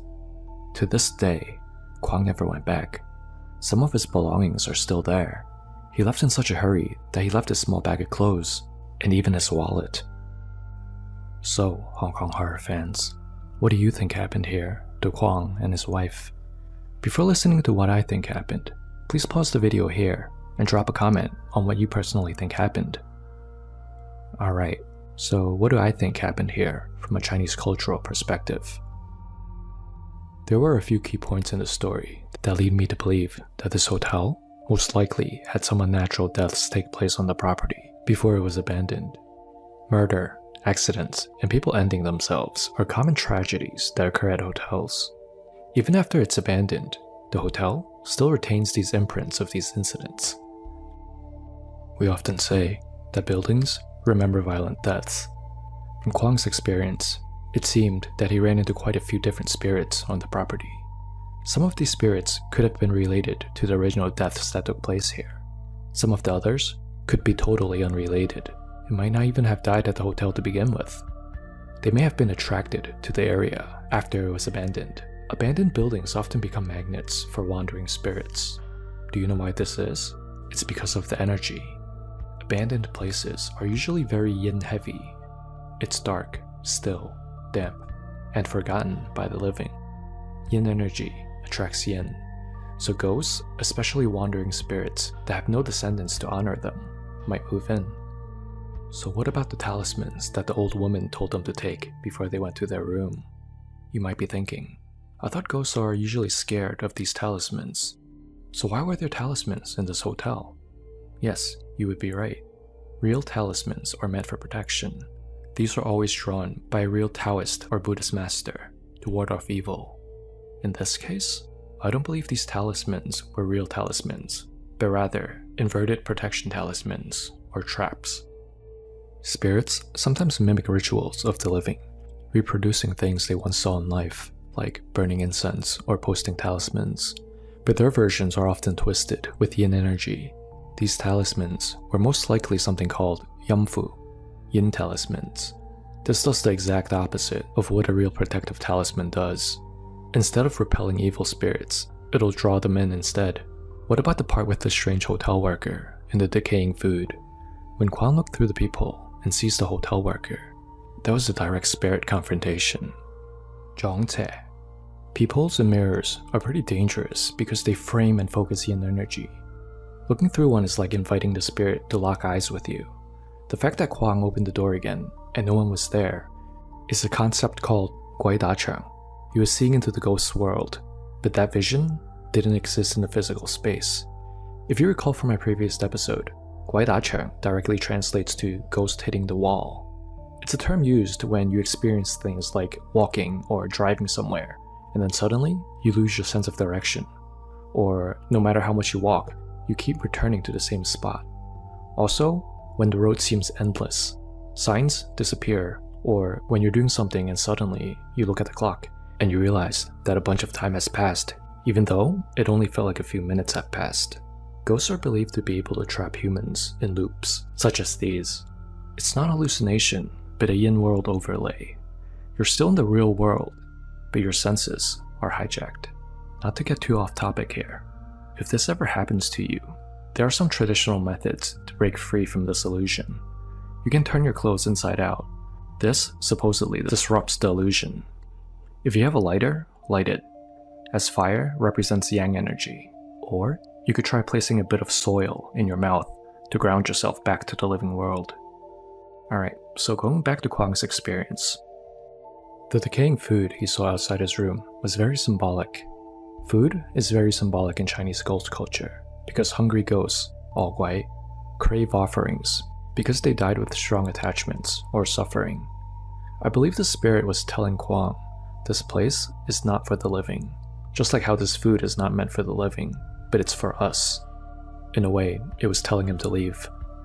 Now, the spirit that Kwang saw afterwards, the one that appeared as his wife at first, I think this particular spirit was probably one of the spirits that died on the property. Spirits that are strong enough can create illusions that mimic people you trust. They do this to confuse you and lower your guard. The wife that Kwang saw, tying the rope, was most likely the spirit itself, taking on her form while replaying the way it died. This is a common theme in similar reports, especially in haunted hotels marked by people ending their own lives. The ghosts often teach or nudge the new guests to reenact their deaths. It's like the energy of the place wants to repeat itself. The rope to the ceiling fan suggests to me that someone actually did hang themselves here before. Kwang didn't stop his wife. He was interrupting the ghost's performance of its own death. But little did Kwang know at the moment, he was interacting entirely with the spirit when he was crawling under the bed with someone he thought was his wife. We call this guaimai. This translates to ghost bewilderment, where a person is trapped in an illusion until they break free. The wife under the bed turning into a corpse, that was the moment this illusion broke. Alright, so what about that man that came out of the room to help Kwang? First of all, if you recall, there were no cars in the parking lot when Kwang and his wife first arrived, so how can there be so many guests at this hotel? They were out in the middle of nowhere, so I highly doubt that real guests walked for hours just to come to this hotel. So that leads me to believe that everyone here were spirits. In haunted properties, not every ghost appears scary. Some will pretend to be ordinary people, neighbors, hotel guests, even staff, in order to gain your trust. They sometimes want to toy with humans, giving false reassurances, making you question your sanity, and sometimes leading you in circles until your yang energy weakens. I think Kwang and his wife chose the wrong place to stay that night and bumped into not one, but multiple entities. The property itself was probably haunted, which could be related to why this hotel was abandoned in the first place.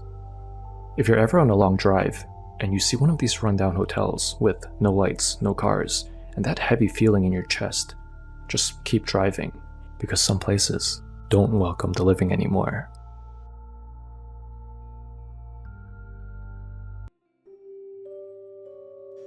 A few years ago, I worked as a cashier at one of the major convenience stores here in Hong Kong. The store was open 24 hours a day, and I usually worked the night shift. The story I'm about to share with you took place during Ghost Month, which happens in July. For those of you who are not familiar, Ghost Month is a deeply rooted tradition across many parts of Asia. It's believed that during this month, the gates of the underworld open up allowing the spirits of the deceased to wander freely in the world of the living. It's a time filled with respect and a little fear, and on one particular night, I experienced something I'll never forget. That night, I was working with my usual coworker, Sally. It was just the two of us. Our shift started at around 10 p.m. and it ran until 8 a.m. the next morning, a schedule that I was already very familiar with. In fact, I had worked so many nights with Sally that we both preferred the night shifts because it was usually quieter, slower, and honestly, it just suited us. Most nights, the store stayed pretty empty. Once in a while, a few late night guests would wander in for snacks or cigarettes, but for the most part, it was so quiet that Sally and I would sometimes take turns napping in the back room while the others stayed up to man the register. It wasn't a bad setup. The slow hours gave me time to read, catch up on books, or just work on little personal side projects while the city slept around us. It was peaceful. At least it usually was. A little while later, on this night, a young woman came into the store. I glanced up from my book and out of habit, I said, "Welcome." She looked like she was probably in her early 20s. She was dressed pretty normally, nothing that really stood out. She wore a simple white blouse and a pair of khaki pants like a young professional. I figured she probably stayed out late for a work function or something like that and is probably coming in for some water or juice. She didn't say anything back as I said welcome. She just quietly made her way toward the back of the store, over to the fridges where we kept the cold drinks. I didn't think much of it. I just shrugged it off and went back to reading my book. But I could hear her pacing lightly in the back for a few minutes. It sounded like she was just trying to decide what she wanted to buy. Maybe a late night soda or tea, nothing unusual. But then, without buying anything, she just simply walked back out of the store again, silent. She didn't say anything at all. I just brushed it off again. She probably changed her mind about getting anything and went back to my routine. About half an hour later, though, she came back in. Same young woman, same slow, quiet walk through the door. I greeted her again. "Welcome." Still no response. And just like before, she drifted toward the back of the store, back to the refrigerators. She moved almost exactly the same way, wandering near the cold drinks. I was looking at her now, and I noticed something strange. She wasn't really looking at anything. It was more like she was just standing there waiting for someone or something. Just to make sure everything was alright, I put my book down, stood up, and walked to the back of the store where she was still quietly lingering near the fridges. I approached her and asked her politely, "Is there anything I could help you with? Or if there's anything I could help you find tonight, please let me know." I also told her that I noticed she came by earlier, so I figured she was probably looking for something specific. She didn't react right away. For a few seconds, she just stood there, almost like she didn't hear me. And then she finally looked up and smiled at me, shyly, and said, "Oh, sorry, I'm actually not trying to purchase anything tonight. Honestly, I'm just here because I'm waiting for my boyfriend. He's across the street right now playing video games at the internet cafe. He doesn't know that I'm waiting for him, so I've just been roaming around, killing time. I hope that's okay if I stay here for a bit." I appreciated her honesty, so I smiled back and I said, "Oh sure, that's no problem at all. It's dark out. It's probably safer for you to just wait inside anyway. Take your time." So she nodded and lingered back by the shelves near the fridge, standing there quietly as she waited. Since we had someone else in the store now, I didn't feel right just sitting down and reading my book again. It would look bad if a customer saw me slacking off, so I decided to find something work-related to do. I slipped into the back room and started unpacking some boxes, just new stock of drinks and snacks, and a few other items, just getting everything ready for the day shift workers who would come the next morning. Sally was still sleeping in the break room, curled up pretty peacefully, and I didn't want to wake her, so I moved as quietly as I could as I was unpacking boxes, just slowly, one by one. The store was so quiet. You could hear the rustle of the packaging and the low hum of the refrigerators, but those were pretty much the only sounds in the whole store that night. I wrapped up in about 40 minutes or so. No other customers had come in during that night, and the store stayed pretty eerily quiet. I headed back up to the front by the seat, by the register, and the girl was still there. She was still standing in the same spot near the fridges. She was still waiting, standing super still just like before, and it doesn't look like she moved at all. Since neither of us seemed like we had much going on, and it was getting close to 4 a.m. at this point, I figured I might as well try and make some small talk with this girl. As I was chatting with her, Sally woke up. She stretched, yawned, and then wandered out toward the front. She also spotted this girl and gave her a friendly hello, and then she tapped me lightly on the shoulder and said, "Hey, I'm heading out to grab our food." We usually ordered from the same late night restaurant every night, so Sally already knew my usual order. It was routine for us, and tonight it was her turn to pick up the food. So I nodded, and Sally headed out into the dark street, leaving me alone in the store with this quiet girl.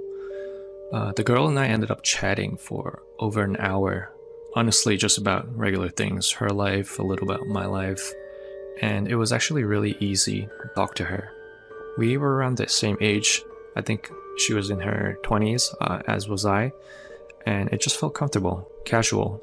She told me she worked at a clothing store not too far from here, and I smiled and I said, "Oh, I'll look for you one day. We should hang out sometime."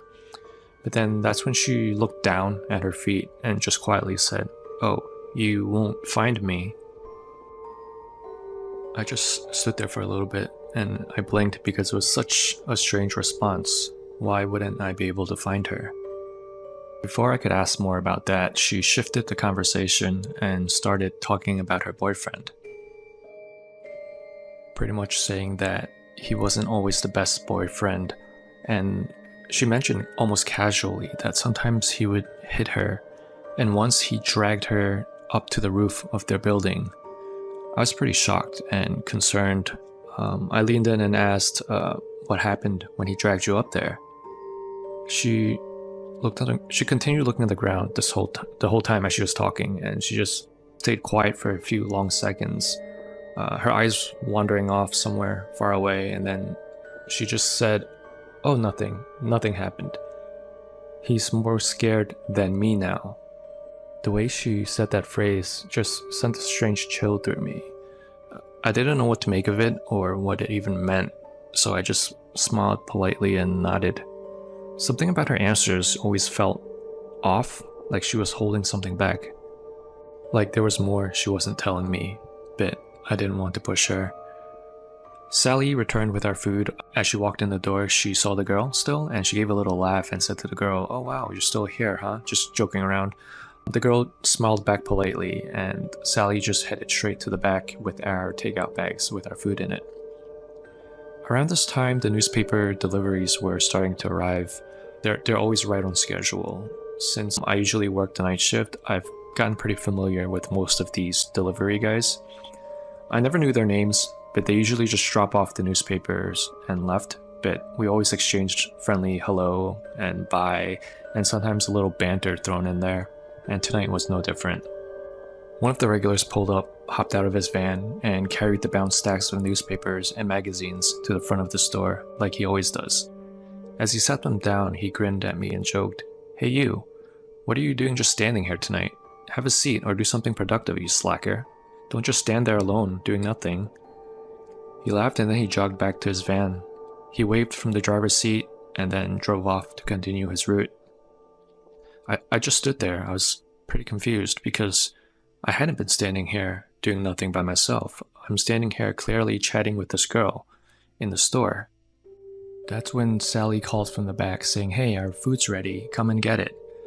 I turned around toward her and I responded, "Okay, I'll be right there."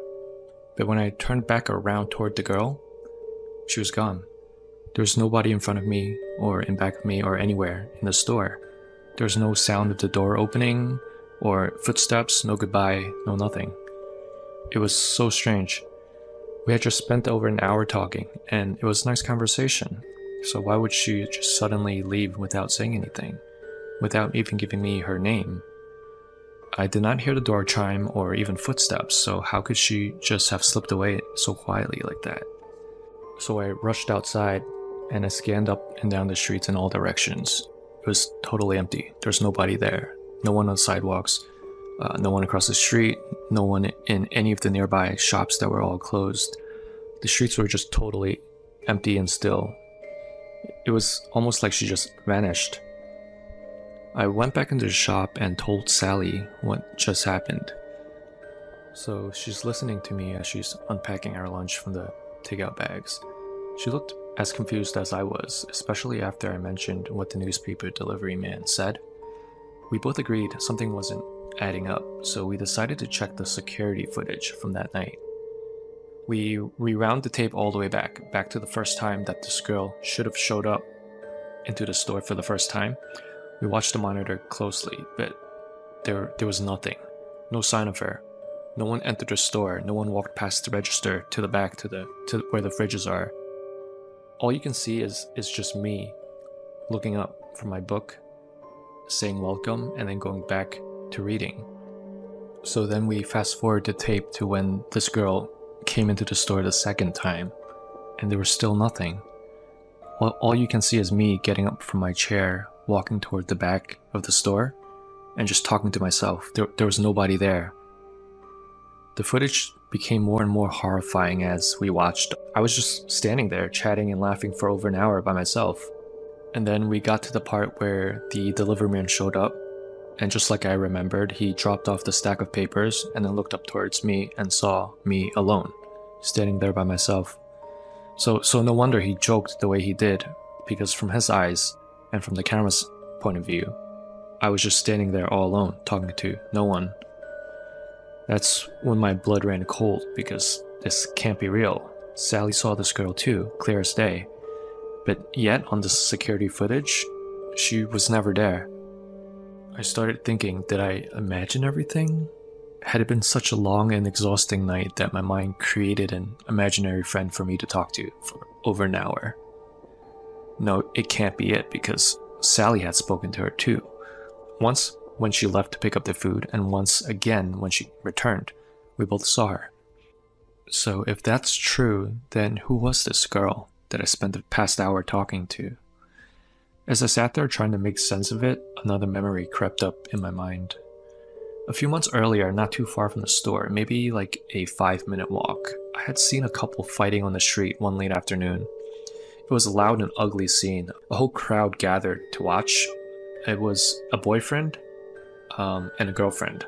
The boyfriend was causing commotion by kicking over trash bins and just screaming at this girl at the top of his lungs. The girl just stood there, quiet, and just stared at the ground while he kept screaming at her. A few days later, I saw a news report that a girl had been murdered. She was dragged to the roof of her building and then thrown over by her boyfriend, right in the same neighborhood a few minutes from the store. So I couldn't help but wonder if that couple that I saw that afternoon were the same couple in the news article that I saw. And more terrifying, is the girl I spoke to at the store the same girl from that news article? Had everything somehow lined up that night so that our paths crossed one last time? Even now I still can't explain what happened. All I know is that I'll never forget that night, or that girl.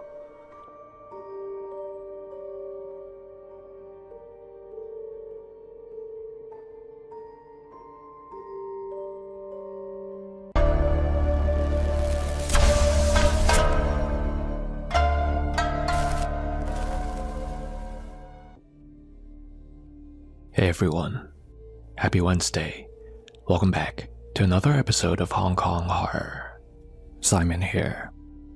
Tonight, we're heading over to mainland China for a pretty terrifying story that happened to a man who was trying to help someone out of kindness. Let's call him Yu Shen. After our story, as always, we'll break it down together from a Chinese cultural perspective to see if we can figure out exactly what happened to him.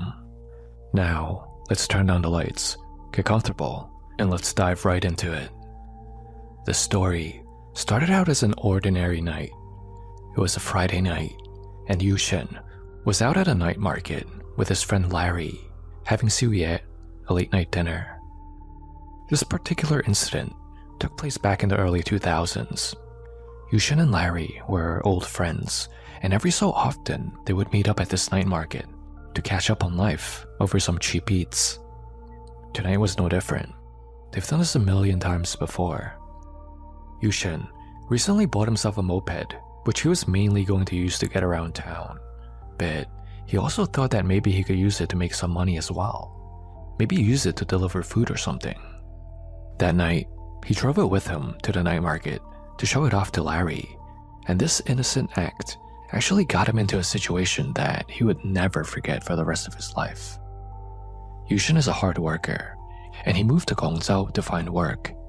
He grew up in a rural village that was close to Larry's, so they go way back. Larry? He still lived in the village, but he would make his way out to the city about once a month or so. The two of them would always meet up like this whenever he does come out.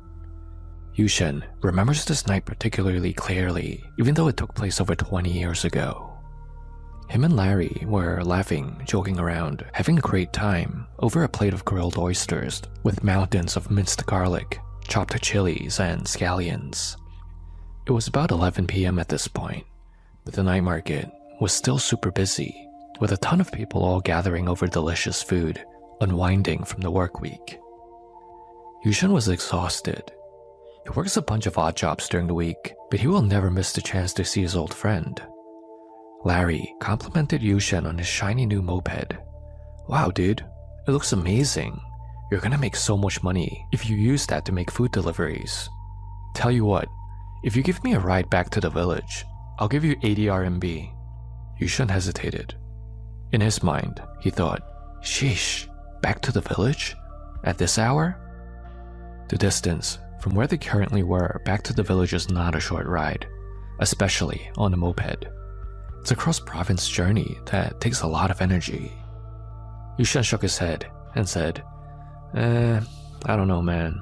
It's kind of late. I kind of just wanted to head home for the night after this. It's far as heck, and those roads are not the easiest to drive at night. Despite the initial refusal, Larry didn't give up. Dude, you're off from work tomorrow. Just give me a ride. I have to pay the cab anyway, so I'd rather give that money to you. You know you could use it. Larry shoved the cash into Yushin's hand. Yushin looked down at the money and back at his friend. He was torn. One part of him wanted to go home and sleep, but 80 RMB was a lot of money at the time. Larry was right though. He really was off from work tomorrow, so it's not like he has to wake up early or anything. Also, he could really use this extra money that would otherwise be going toward a random cab driver anyways. He sighed and said, I hate you, Larry, but I also love you at the same time. Hurry up, get on the moped so I can get you home. The two friends paid for their meal and made their way over to Yushin's moped. Yushin started the engine and sped off into the night, with Larry riding as his first passenger ever. The traffic was pretty bad getting out of the city, but Yushin threaded through the gaps and weaved through the cars, eventually escaping the busy city roads and made their way onto the more rural roads. The scenery began to change drastically, from the bright city lights to wider, forested roads and less cars. Yushin doesn't come back to the village often, especially to the part where Larry lived, so Larry had to navigate him when they got close. The little roads to get to his house were very deep and isolated.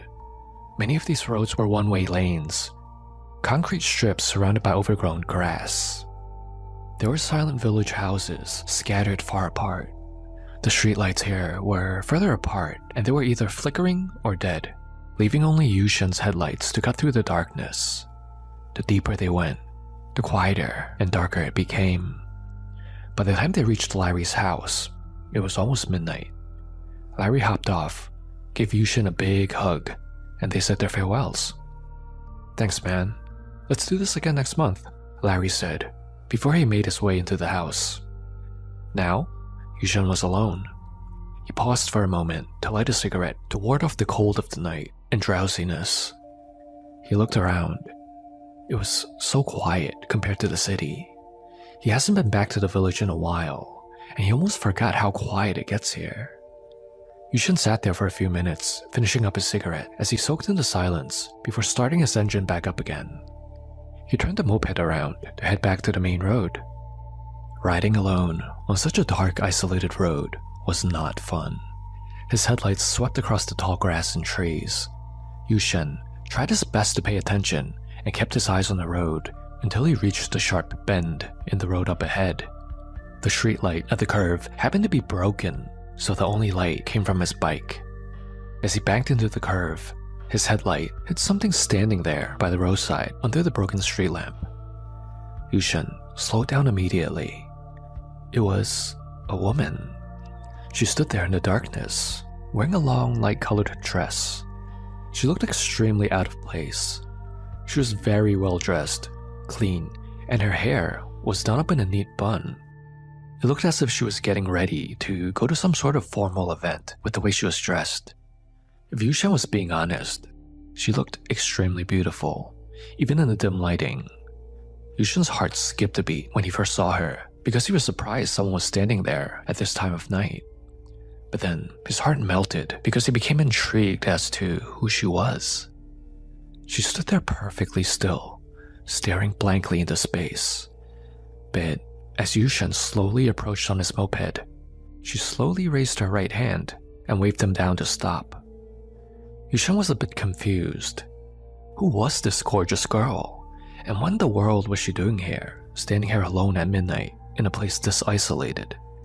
This is so dangerous for her. His survival instinct screamed at him to stop. But then another thought crossed his mind. Maybe she's a factory worker, or a local who finished a late night shift and can't find a way home. Leaving a woman here all alone at night seems dangerous. Yushin decided to pull over beside her to see if she needed help at all. He looked at her as he slowly rolled up next to her. "Hey, miss. What are you doing out here alone so late? Are you going to the main road? Get on. I'll drop you off there. It's dangerous to be standing here alone this late at night." The woman stared blankly at Yushin, not showing any sort of emotion whatsoever. She didn't answer, only nodded slowly once. She spoke in a low voice, so low it sounded like she had no strength left to speak.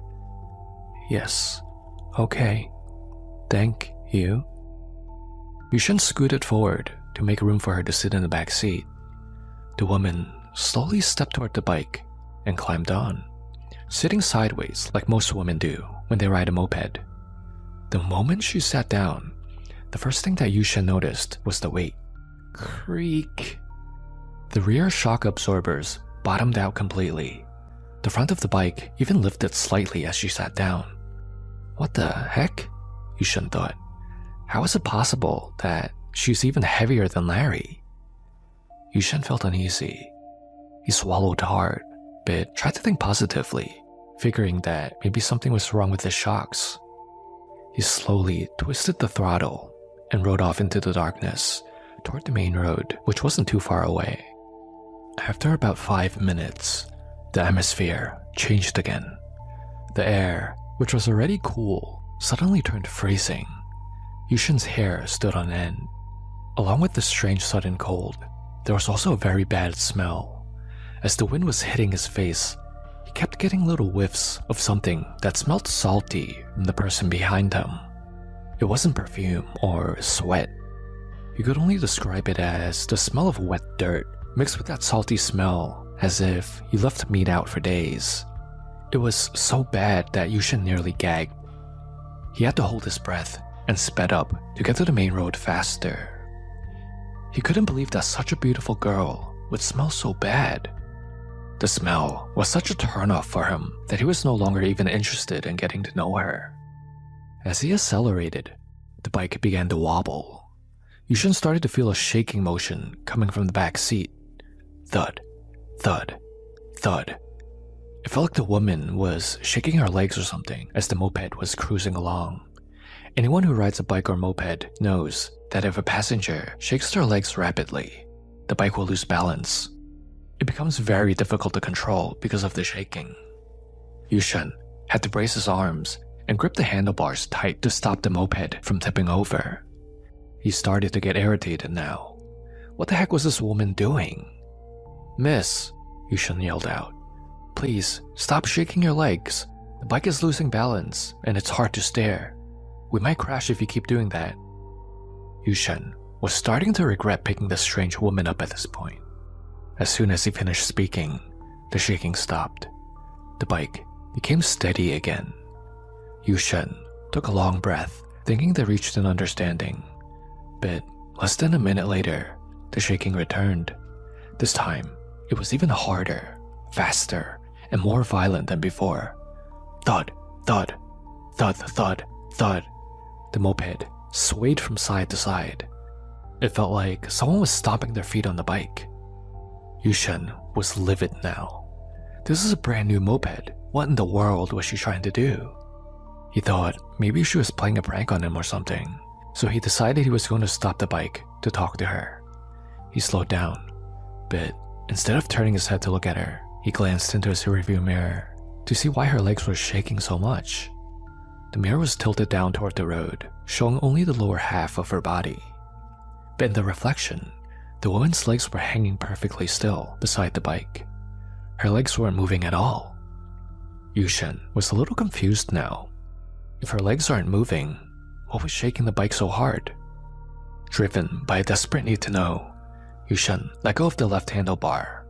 His trembling hand reached for the mirror as he slowly tilted it upward, higher and higher, until it aimed at the woman's face. The moment the mirror reached the right angle, Yushan froze in shock. In the mirror, the woman's appearance looked totally different from the one he picked up minutes ago from the side of the road. Her dress was filthy and soiled. Her hair was no longer tied in a neat bun. It was now a mess, partially covering her face. Her body was sitting upright and perfectly still, but her head was thrashing and snapping around in extremely violent and abrupt movements. It wasn't normal head shakes.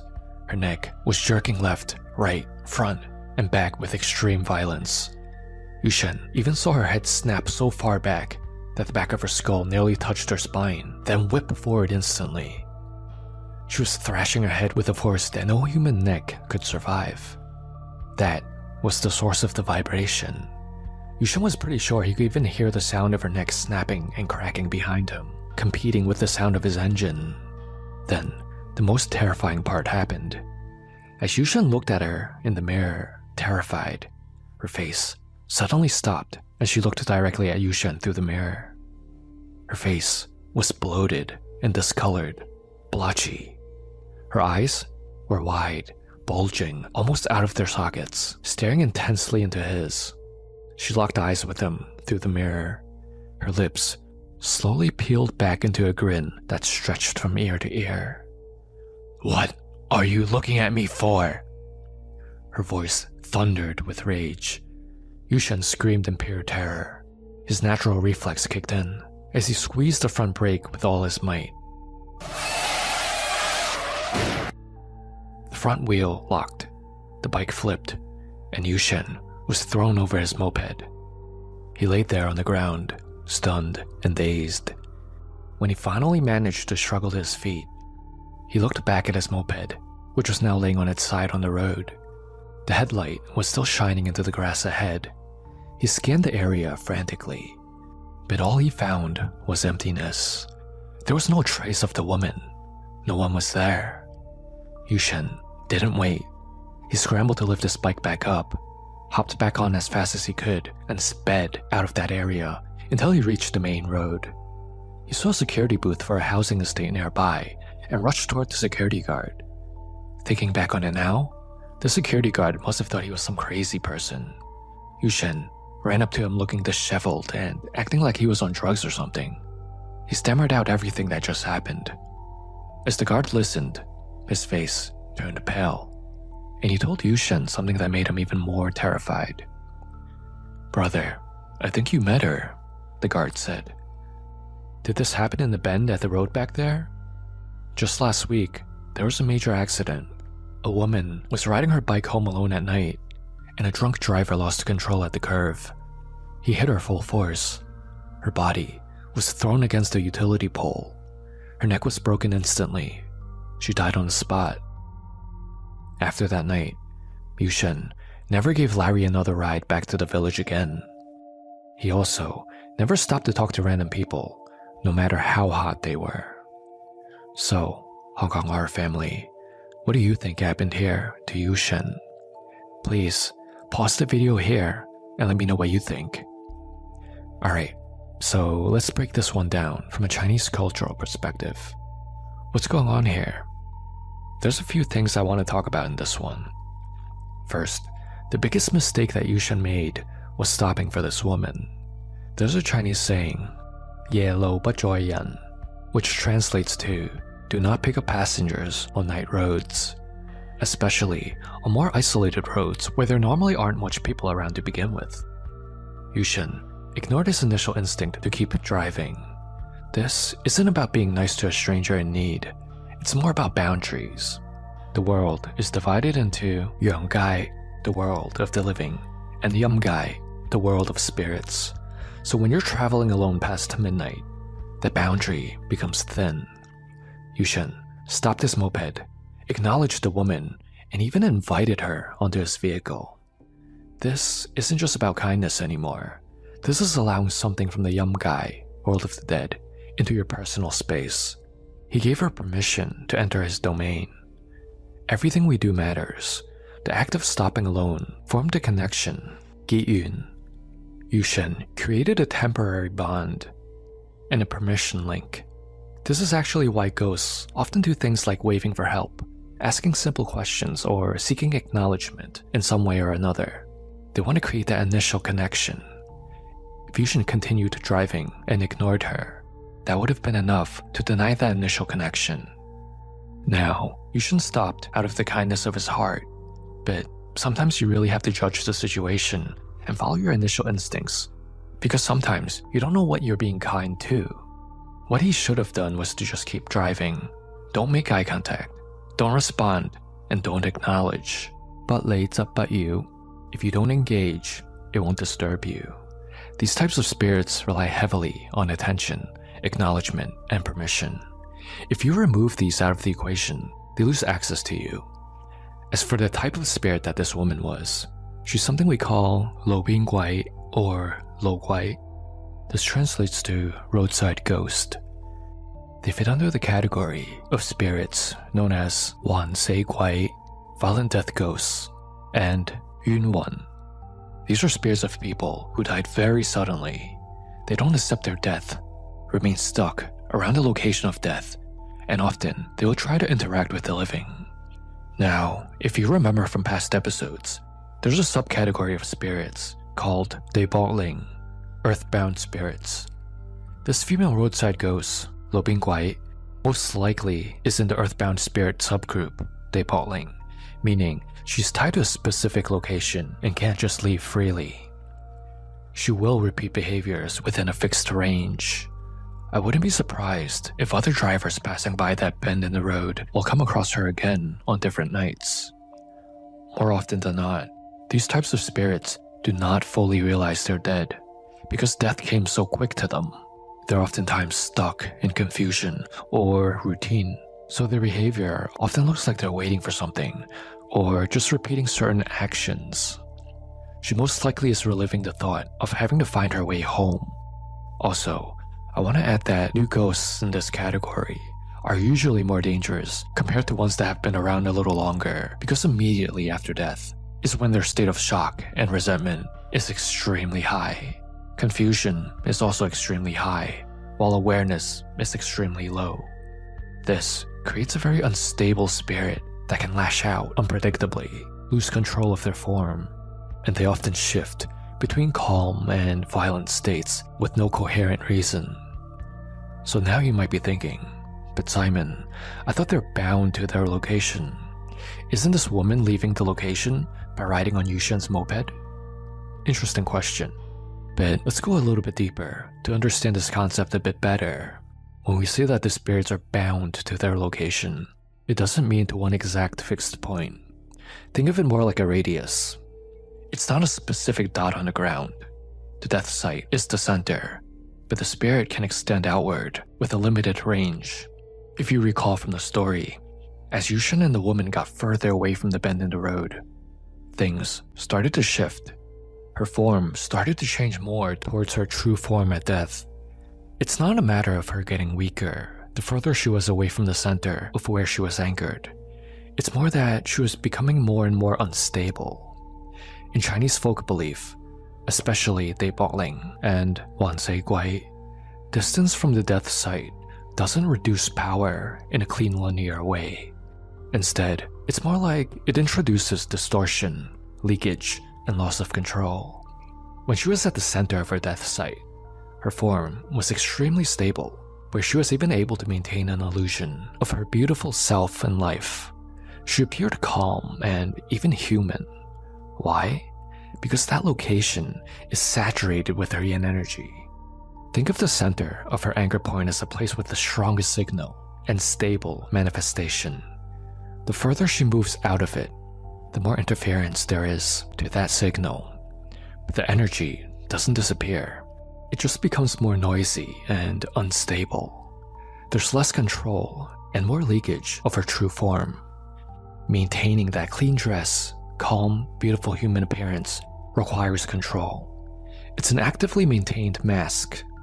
The further she got from her anchor point, the illusion started to fall apart, where she started to reveal more of what she actually is through the rotting smells and body distortions. So think of it this way. The further from the anchor point, the more chaotic and less contained the output is. At the center, she can suppress her death state, but as she begins to destabilize with distance, her Seizhong, state of death, overrides everything else. It's not that she's choosing to reveal this form of herself, it's more so that she can no longer hold herself together. This also explains her aggression spikes as well. Yunhei Sathong. This is where the danger also increases, because the control drops, rational behavior decreases, and emotional residue increases, leaving behind only raw resentment, shock, and pain. She lashed out, screaming at Yushin, asking what he was looking at her for. She's acting out instinctively now. She's destabilizing physically and mentally the further she gets from the center of her anchor point. This brings us to another question that I think many of you might have. So, what was the end goal for this woman? What did she want with Yushin? So, there's no clean single answer to this question. Oftentimes, the answer is not that simple. It's usually a mix of instinct and compulsion. I think a better question we should be asking instead is, what forces were acting through her? I believe there are layers to her actions. The most baseline layer would be the looping behavior. Behavioral replay. This is a fresh, Wansei Guai, wronged spirit, so her mind isn't functioning normally. Right now, it's closer to a memory stuck on repeat, and a final intention that was never completed. In her case, it was most likely her final intention of wanting to go home. This became her loop, as she tries to continue her journey home after death. At this base layer, she's reenacting the actions of finding a way home. Now, the layer on top of this is the directional instinct. So even though this woman doesn't fully understand that she's already dead, there's still a directional pull. She instinctively knows that she needs to leave this place she's currently in. This instinct is common with accident spirits. Oftentimes, these spirits will try to leave the place, but they can't. They will try to attach to a moving person, attempting to extend beyond their boundary, similar to what this woman did in Yushin's story. But attempting to leave the boundary only leads to destabilization. This introduces the final layer, which is something you might have heard of before, called Zhao Tai Sun, finding a substitute. I've discussed this in past episodes, but this is when a ghost tries to find a substitute to replace them. They believe that if they could find someone else to die in their place, then they would be able to move on. Now, Zhao Tai Sun is often misunderstood. It is not always fully intentional. It can emerge from frustration from repeated failed attempts at escaping. Over time, the spirit logic becomes, if I can't leave, someone else must take my place, which I think is somewhat at play in this situation as well, because she pretty much contributed in making Yushen crash. Thankfully, it was a very minor crash, but in stronger cases, this is where the living person dies. So, if we filter it down to what this woman really wanted, at the deepest level, it was to continue her journey home. She was trapped in the moment of her death, and ended up pulling Yushen into her loop. I don't believe she was a purely malicious spirit, but I would say she's more of a spirit that's not entirely conscious, and definitely not fully in control. She doesn't fully understand what's going on, or what she's doing. She's running on instinct, where she just knows she wants to get out of this place she's stuck in. Thank you, Hong Kong horror family, for making it to the end. I hope you enjoyed this week's episode. Until we speak again next week, stay safe and good night. Hey everyone, welcome back. Tonight, we're heading back to Hong Kong, and this time, we're diving into one of the city's most notorious roads, one of the major highways in Tuen Mun. Now, if you've lived in Hong Kong or spent some time there, chances are you've at least heard of it. It's not officially the deadliest road in the city, but it's definitely earned a reputation. Over the years, there's been a string of major accidents. Not just little fender benders, but serious, often fatal crashes. And along with that, a whole bunch of creepy stories and strange sightings have been reported over the years related to this major highway. So here's the thing about the Tuen Mun Highway, it's not just the number of accidents that freak people out, it's the stories that come with them. Over the years, a lot of taxi drivers have reported something seriously unsettling. They'll be cruising down the road late at night, and suddenly, they swear they've hit someone. They slam the brakes, jump out of the car, heart pounding, but there's no one there. Nothing, not a scratch, not even a sign of anyone on the road. Then, there are the sightings people say they've seen someone hanging on the overpass as they're driving beneath it, just dangling there. But by the time they pass and do a double take, it's gone. Nothing's there. Creepy, right? So these are just a few examples of the stories from this highway. There are so many like it, but of course, we won't have time to cover all of them in one episode. So tonight, I'm just going to share one story with you from this highway.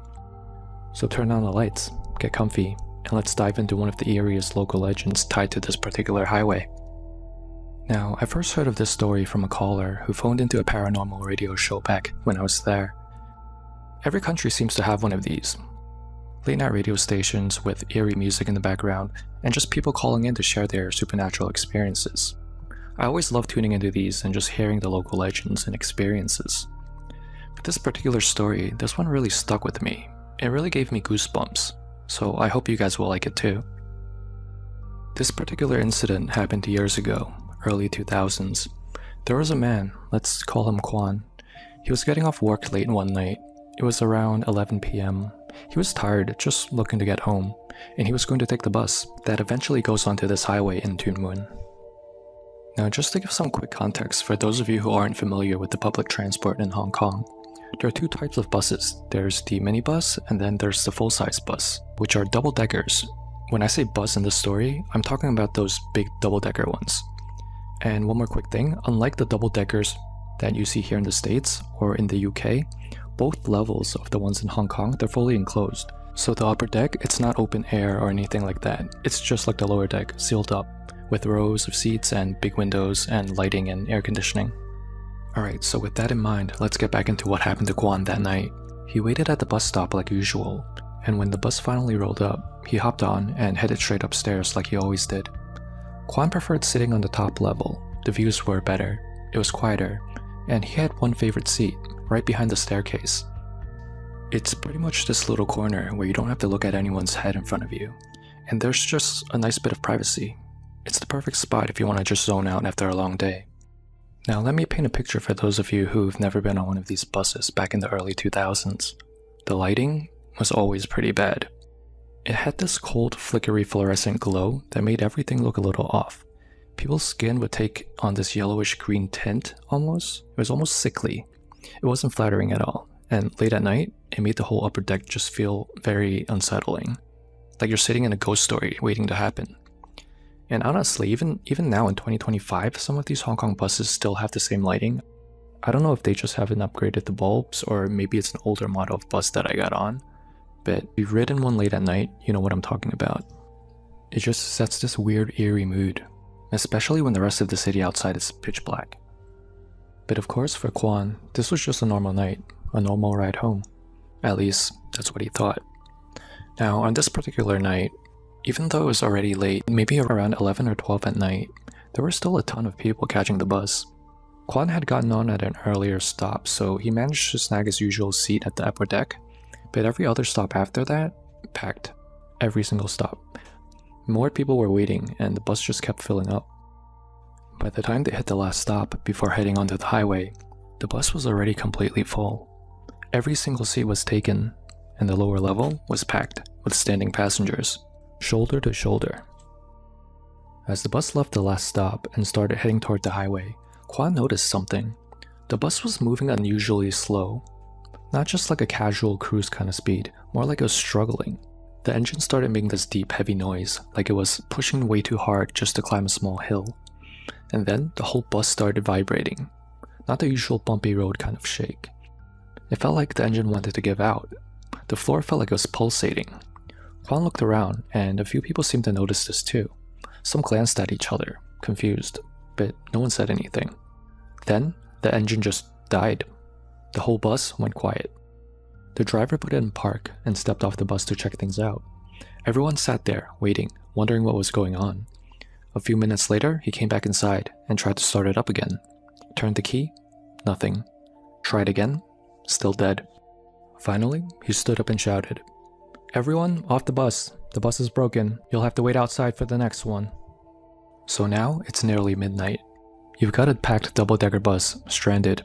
People are tired and irritated, asking themselves how they got so unlucky tonight. Now, since there's only one staircase to get downstairs from the upper deck, and with the bus being totally packed, it was going to take a while for everyone to file out. Kwan wasn't in any hurry, so he figured, what's the point of rushing just to stand outside? So he stayed seated for a bit, waiting for the crowd to thin out. Made sense, right? May as well enjoy the seat while he still had it. He turned around to glance at the rest of the upper deck, and noticed that about 10 other passengers were doing the same thing, just sitting there, like him, calm, unbothered, just quietly waiting. Kwan thought, alright, smart crew. No need to push and shove, we're just all gonna end up in the same spot anyway. Some of them were gazing out the window, others just sitting back like they had all the time in the world. Eventually, once the aisle cleared up a bit, Kwan stood up and started making his way downstairs. As he looked back one more time while descending the stairs, those 10 passengers were still there, still sitting, still motionless, not even reaching for their bags, not even looking toward the exit.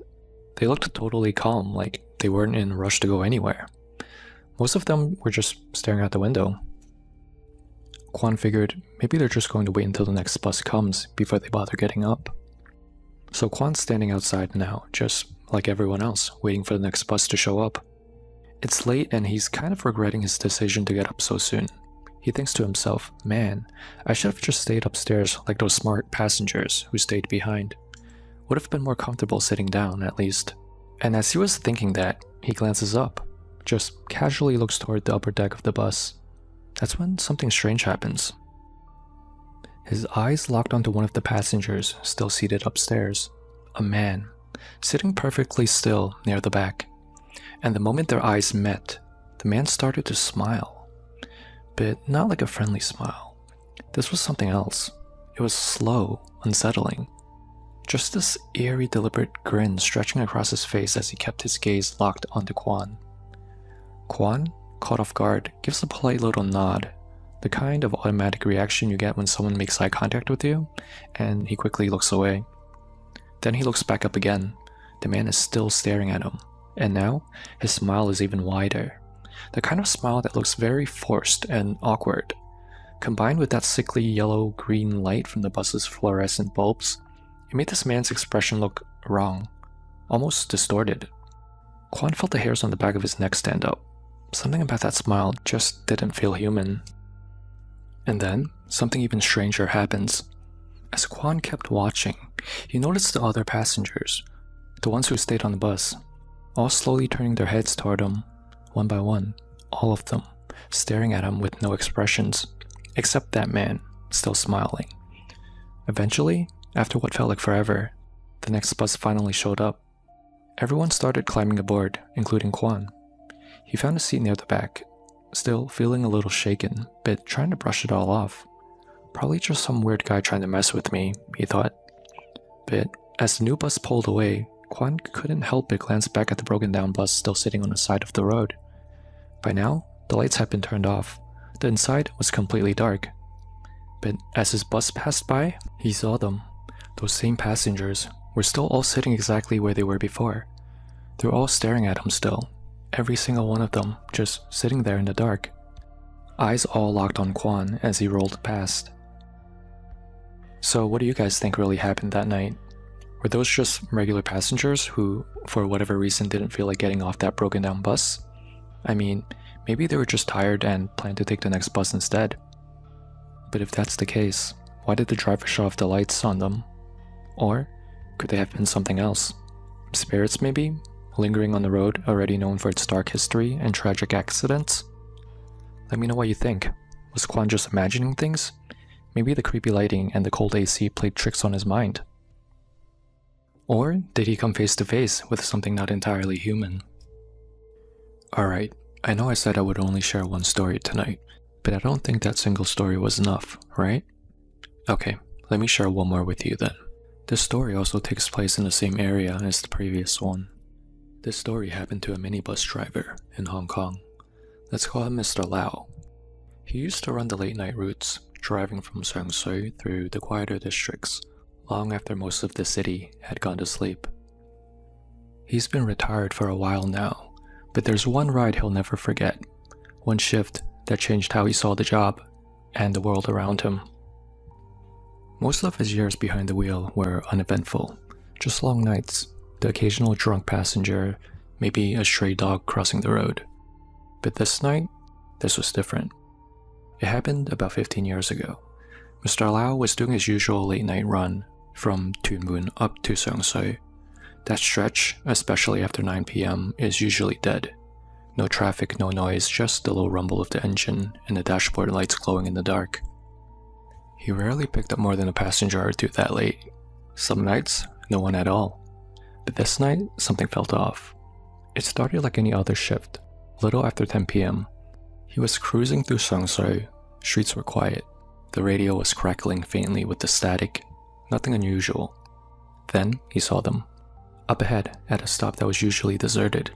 It was a large group of people, just standing there, under a flickering street lamp by the bus stop. He slowed down, puzzled. By this hour, most people were home already. There's nothing much in this area to begin with. But the group didn't move, didn't talk. They just stood there perfectly still, faces shadowed in the orange glow. Already something felt wrong. But what could he do? Maybe they missed the last bus. Maybe they were coming home late from work or dinner. So, he pulled over and opened the door. The passengers got on one by one. They dropped the coins into the fare box without saying a word. No eye contact, no smiles, just blank stares and quiet footsteps as they headed toward the back of the bus. It was odd, but not alarming. Not yet. The rest of the drive was pretty uneventful. No more passengers, no strange detours.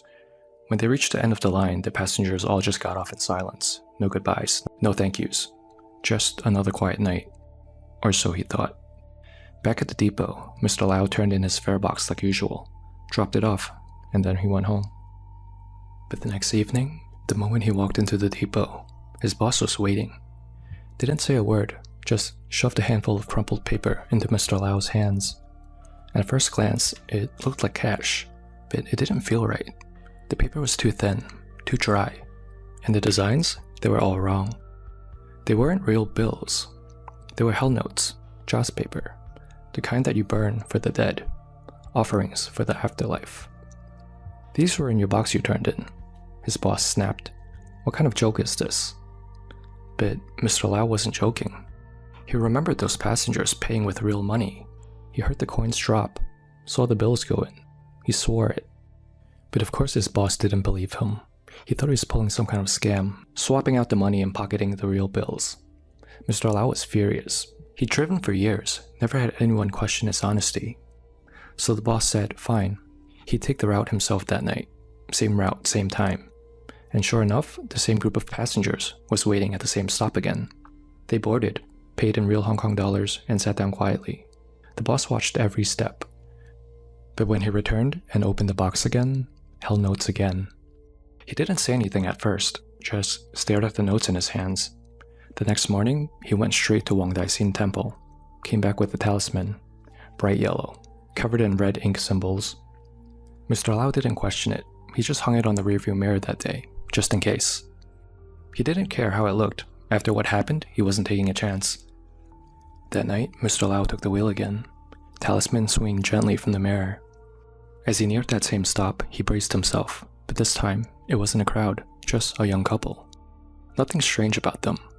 The man wore a black leather jacket. The woman had a handbag slung over her shoulder. They looked like a normal couple, heading home. They stepped on, paid in cash, and sat down right behind Mr. Lau. At first, nothing felt off, but soon, the air inside the bus started to change. He couldn't explain it, just heavier somehow, like something unseen had joined them. Mr. Lau glanced in the mirror, and that's when his blood ran cold. The woman's face? Half of it was gone, torn away, exposing bone and the hollow socket where her eye should have been. And the man? His body was mangled, chest caved in, arm was twisted in an unnatural angle.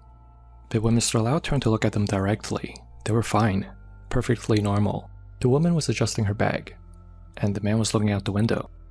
But in the mirror, they were monsters. Mr. Lau's hands trembled on the wheel, sweat pooled under his shirt.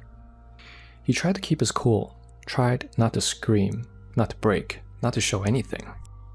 He just kept driving, pretending like everything was fine. But inside, he was falling apart. Then, he wet himself out of fear. Yep, he wet himself, but that's how real the fear was at the time. Even if he wanted to, Mr. Lau couldn't stop the minibus. There was nowhere to pull over, just a long stretch of highway. Eventually, they reached the Toon Moon area. The couple finally spoke. "Next stop, please." He raised his left hand in silent acknowledgement and pulled over to let them off. The couple hopped off the bus and walked away like nothing happened. But Mr. Lau knew what he saw. Back at the depot, Mr. Lau told his coworkers everything he saw. Then, he collapsed and woke up in the hospital. Doctors said it was due to stress. That was the last night shift he ever did. He went back to day shifts after that, and now, whenever he sees a minibus with a yellow talisman hanging from the mirror, he just wonders, did that driver experience the same thing as him?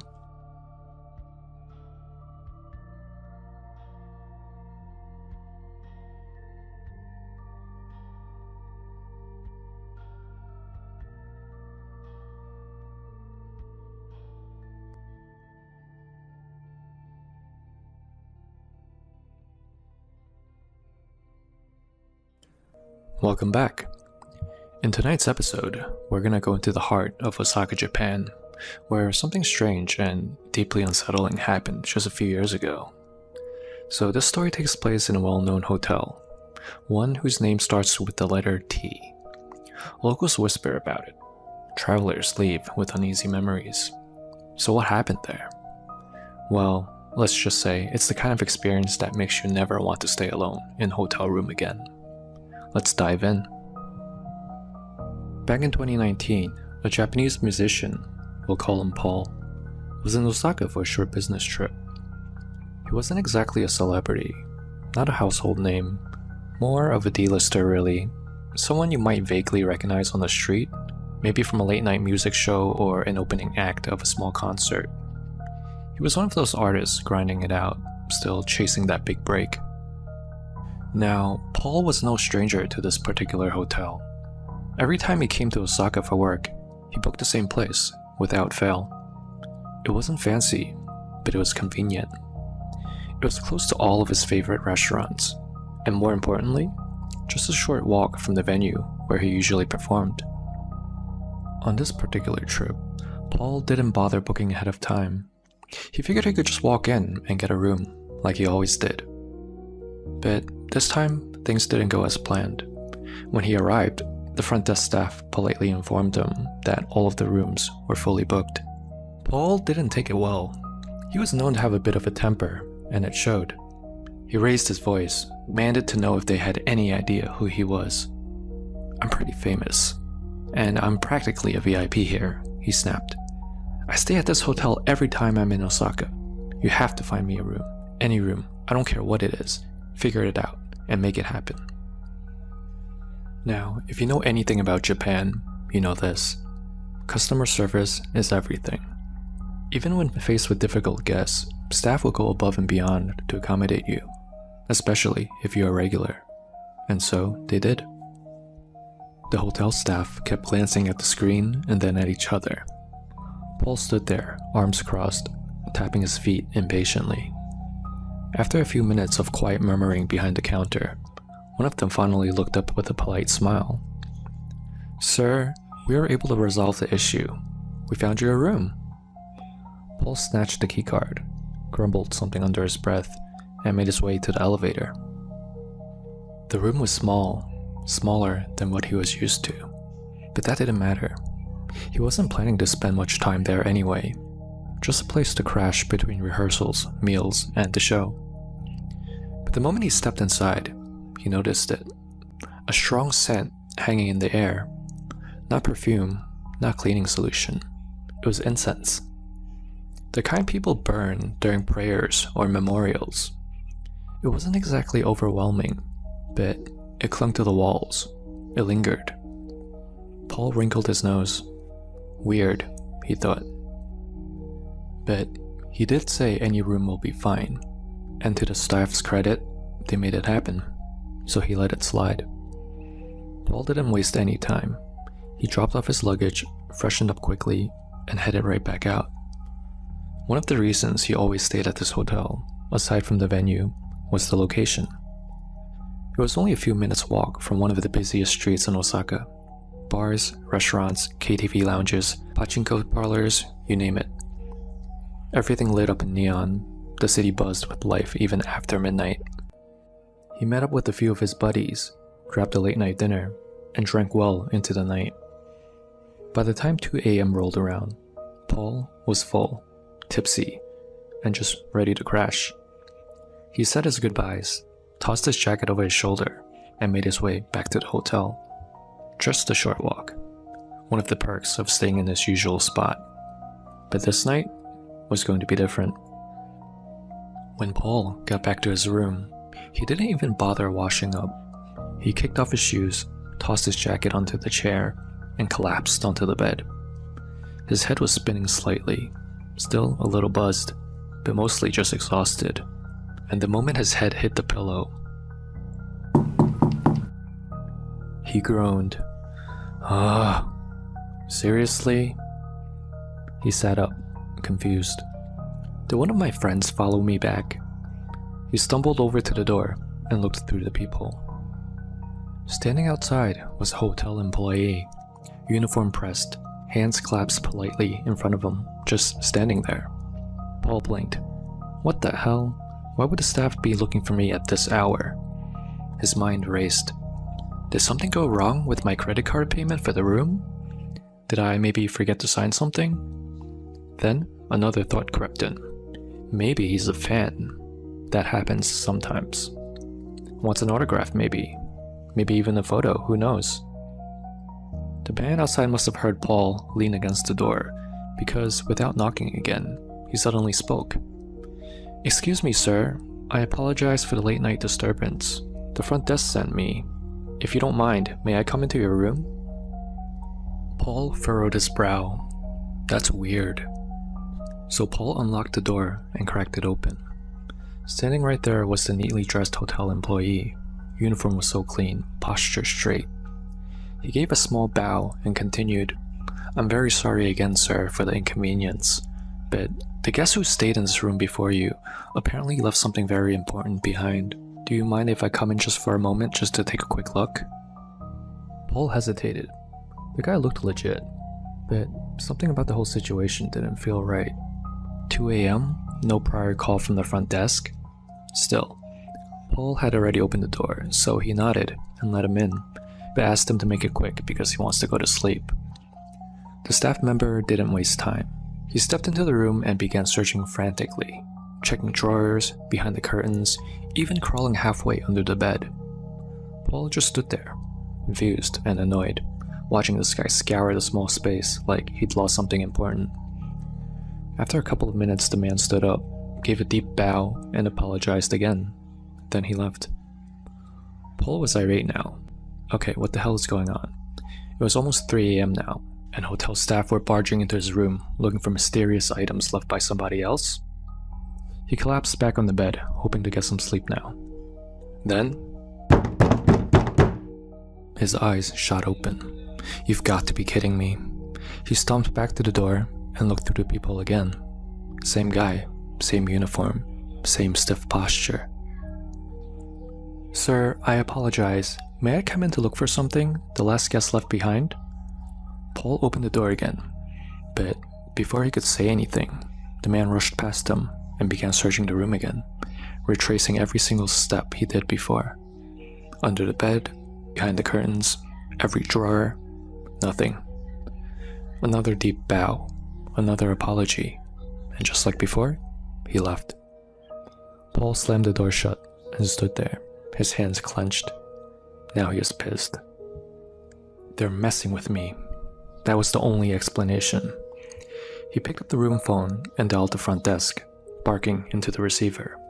Get someone up here now. I'm done playing games.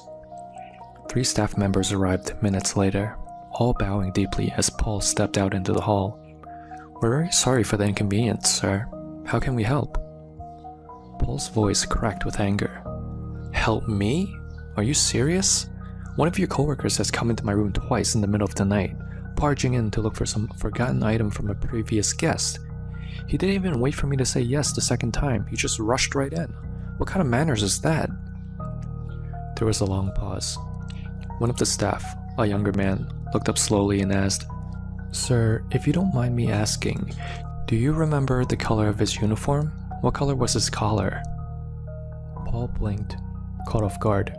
His collar? Green. Yeah, green.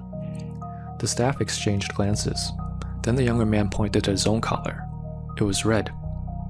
Sir, he said carefully, we haven't used the green uniform in over a year. Our uniform colors were updated last spring. No one here on our staff wears green anymore. Paul frowned. Okay, so what are you saying? That the guy who came in doesn't even work here? Silence. Are you telling me that someone off the street just walked into my room twice pretending to be a staff? Because if that's the case, your hotel has a serious security problem. None of the staff seemed willing to say anything. They just stood there, nervous, avoiding eye contact, as if speaking the truth would stir something up. But finally, the young man who asked about the collar spoke. His voice was low. Sir, there was an incident in this room a few years ago. Paul narrowed his eyes. The staff continued. A guest once claimed they lost something valuable here. It turned into a pretty big deal. Security was called, and the blame fell on the young staff member. It was his first job out of college.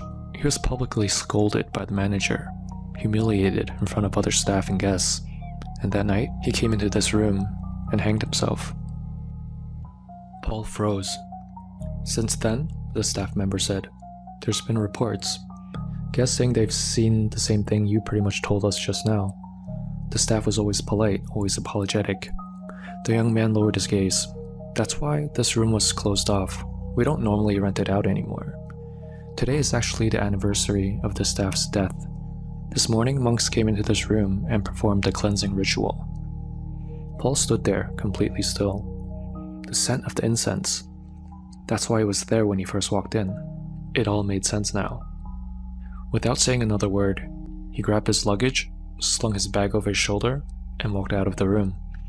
He didn't even check out, he just left, because no amount of convincing, no proximity to bars or venues was worth spending another minute in that room. Sometimes, when a hotel tells you that they're fully booked, don't push it, because that last forgotten room they somehow found for you, it might have been left empty for a very good reason. Our second story also takes place in Osaka. Yujin, who wasn't originally from there, had just moved to the city for college. He grew up in a different prefecture, and while his family didn't have a lot, they always tried to support him as best as they could. Every so often, they'd send him a bit of money, just enough to cover rent, groceries, and maybe a few school supplies. But that was about it.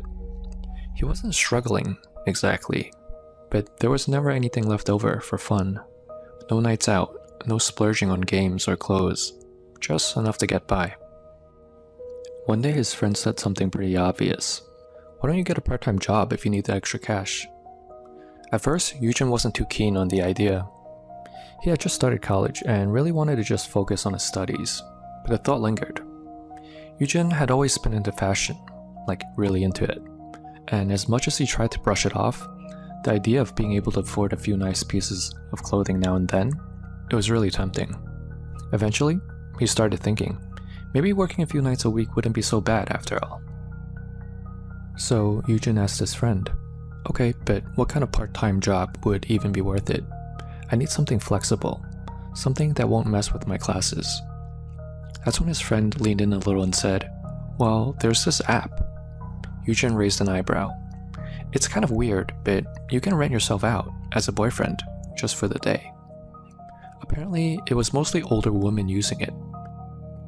They pretty much pay to have a younger guy keep them company. They would take you out to dinner, take you to go shopping, maybe just walk around town for a little bit. And the pay? It's not bad at all. Whatever happens after that, his friend added, it's totally up to you. But honestly, most of the time, it's just dinner and a few hours of chatting. That's it, nothing sexual. It sounded strange, but also kind of harmless. And for someone like Eugen, who was quiet, polite, and pretty well dressed, it didn't seem like the worst idea. Later that night, back at his dorm, Eugen couldn't stop thinking about this app. How much could you really make doing something like this? He started doing some digging, went down a bit of a rabbit hole, scrolling through forums and message boards where real users shared their experiences. And that's when things got really interesting. One guy wrote about giving a shoulder massage to a client, nothing more, and walking away with 40,000 yen. That's almost $400. Another said just going out to dinner earned him 17,000 yen, and the meal was completely free. But the one that really caught Eugen's eye was a post where a woman had offered a deal. If you spent 2 hours with her, just dinner and a chat, she would let you pick out anything you wanted to buy, up to 60,000 yen. That's nearly $600. No strings attached, supposedly. It all sounded almost too good to be true. There were a ton of posts like that. Some people made even more. Eugen kept scrolling, eyes wide. For a broke college student, this was kind of a goldmine. No hard labor, no weird contracts, just hang out with someone for a few hours. Be polite, listen, smile, maybe give a massage if they ask nicely. But even that wasn't expected most of the time. And best of all, no strings, no pressure, and definitely nothing sexual. Just time, conversation, and free food. Honestly, it seemed like the perfect side hustle. By the end of the night, Eugen was sold. He thought to himself, why not? What's the worst that could happen? Eugen had always been told he was a good-looking guy. Sharp features, clean style, and kind of a quiet confidence that people naturally gravitate towards. But he never actually imagined that this would become a side hustle for him. Within just a few weeks of signing up, he was already getting tons of bookings. 10,000 yen here, 15,000 there. It started adding up fast. And with each successful session, Eugen found himself getting more comfortable, even confident. He started carving out more time in his schedule, taking on extra clients whenever he could. The income was steady, the work was easy, and before long, he was hooked. For the first time since moving to Osaka, he felt like he was really living, eating well, dressing better, even saving a little on the side. As the weeks went by, Eugen started getting pickier with his bookings. He proved himself on the app and had good ratings, good manners, and now he only took the higher paying offers. And then, one evening, a new message came through. One that made his jaw drop. I'm a single woman, approaching 60 years old. I would love to book you for 3 hours. I want you to come to my house and cook for me. After we eat, I would like us to take a nap together. Don't worry, nothing sexual. I will pay you 300,000 yen if you accept. Eugen's eyes practically popped out of his head. 300,000 yen. That's almost $3,000. For 3 hours, he replied instantly. There was no location listed on the client's profile, so he asked, "Are you located in Osaka?" The client responded, "Yes." But after chatting a little more, it turned out that wasn't exactly true. They were about 2 hours outside of the city. Pretty far, honestly. But for that kind of money, Eugene figured he could take the bullet train, maybe even stay somewhere overnight if he had to. It was a lot for one job. He agreed. That's when things started to feel a little off. Instead of sending him a location, or a pin, or some kind of address, the client replied with something unexpected. A photo. It was a hand-drawn map, step-by-step directions from the nearest train station from her house, sketched in pencil on lined paper. Who still hand-draws maps these days? There were little arrows, labels like turn left at the stone lantern or turn right at this location, and even a note that said, if you reach the rice field, you've gone too far. Eugene just stared at it for a while, confused. Why not just send a Google Maps link? He figured maybe it was because she was older. Maybe she didn't know how to use smartphones very well. It was odd, sure, but 300,000 yen was a powerful motivator. So he shrugged it off. Probably just a harmless old lady, he thought. What's the worst that could happen? The next day, Eugene packed a small bag and headed out. He took the train to the station that the client had mentioned, some rural stop way out in the countryside. Once he arrived, he pulled out the photo of the hand-drawn map on his phone and began to follow it. At first, it seemed kind of charming, but after a while, it just started to drag. The roads were so long and narrow and dead quiet. No shops, no people, just endless stretches of empty land and scattered trees. It felt like he had been walking for hours. At one point, he muttered under his breath, "Where even is this place?" Just as he was starting to wonder if maybe he took a wrong turn, the final landmark on the map came into view. A crooked wooden sign with faded writing, just like it was drawn. He looked up, and there it was. Behind tall stone walls covered in creeping ivy was a massive house. More than that, it was a mansion, hidden all the way out here in the middle of nowhere. Eugene blinked, stunned. He wasn't sure what he expected, but it definitely wasn't this. Eugene walked up to the front gate and pressed the doorbell. A few seconds later, the intercom crackled to life. A woman's voice answered, calm and gentle. "Hello?" "Hi, I'm Eugene," he said. There was a pause. Then, she replied, "Oh, you're finally here. I've been waiting all day for you." Eugene hesitated for a second. The way she said it wasn't creepy exactly, but it felt strange. Before he could respond, she continued, "Please, come in. Just push the gate open, it's not locked." He reached out and gave the gate a gentle push. Sure enough, it creaked open without resistance. He took a deep breath and stepped inside. As Eugene approached the front door, it opened before he could even knock. Standing there was a woman. She had told him that she was approaching 60 and didn't give him her exact age, but looking at her now, Eugene was surprised. She didn't look a day over 45. She was elegant and well-dressed, and clearly someone who took care of herself. She smiled warmly and stepped aside. "Welcome, please come in." The inside of the house was incredible. It was spacious, pristine, and quiet. So quiet. To the left, Eugene noticed a guest room with a neatly made bed and sunlight pouring in through the wooden blinds. To the right, there was a massive tatami room, wide open and almost museum-like in how perfectly aligned everything was. It was the kind of home you only see in the movies. "Wow," Eugene said, glancing around as they walked deeper into the house. "Your home is beautiful. Do you live here alone?" The woman gave a soft nod. "I do," she said with a smile.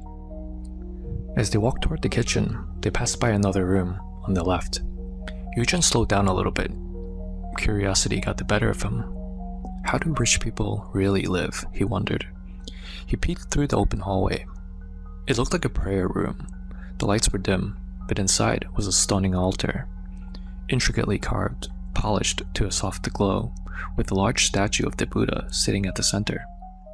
Incense sticks sat in the holder, long burned out, and golden ornaments framed the shelves.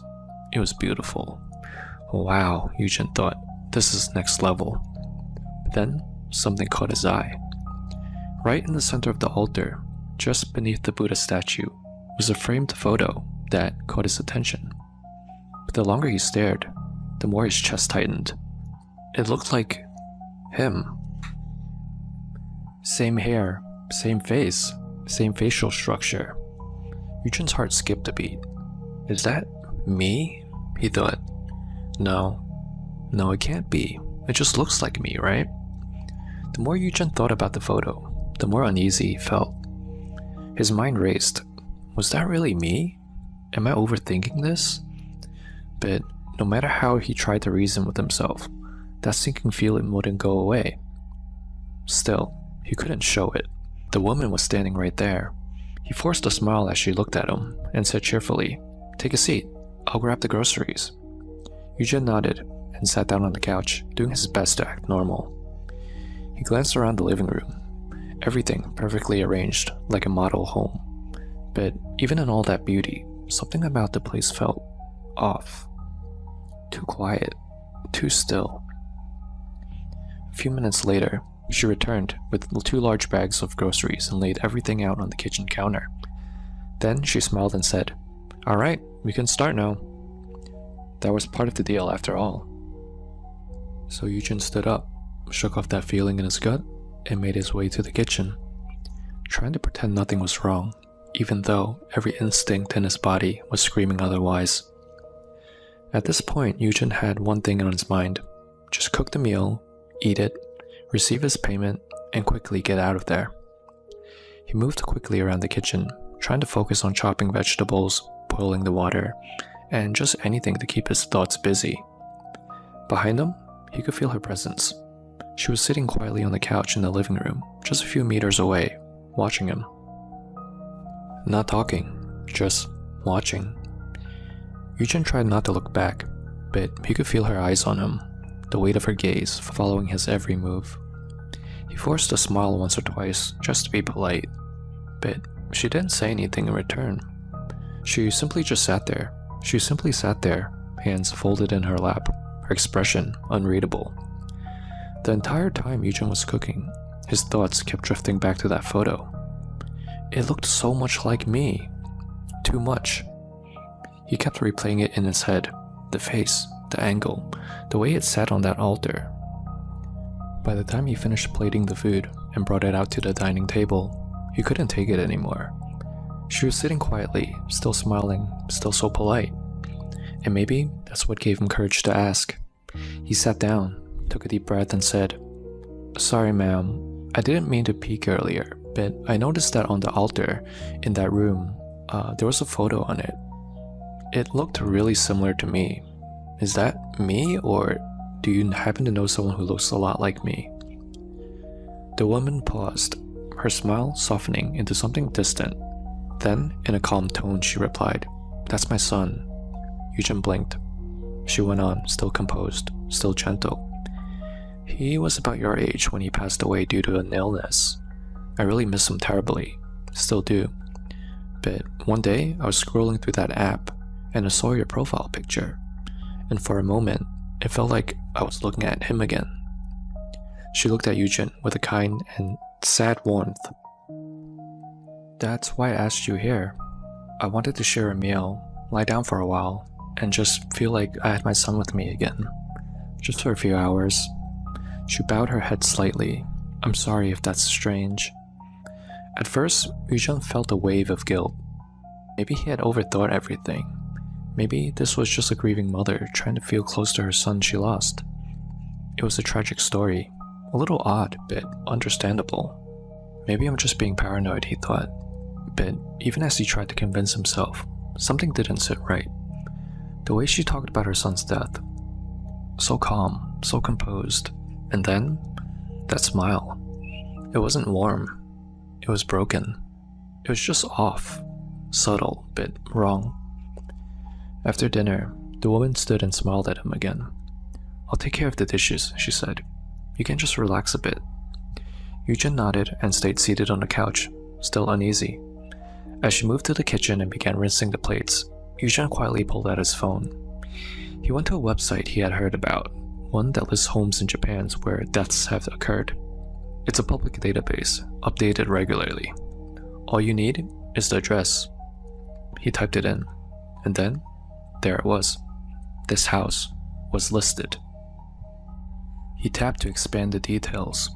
His eyes scanned the screen and froze. Cause of death: mother with psychological history murders son with kitchen knife. Deemed mentally unfit to stand trial. Not incarcerated, still residing at the property. Eugen's stomach dropped. It all made sense now. Why she didn't give him an address. Why she hand drew a map. She didn't want him looking up any information about the home beforehand. He stood up, heart pounding. Didn't say a word. He walked straight out the house, through the quiet hallway past the heavy front gate and down the long empty road. He didn't care about the payment anymore. Eugen never went back on that app again. Not after that. And from that day forward, he never ignored that uneasy feeling in his gut.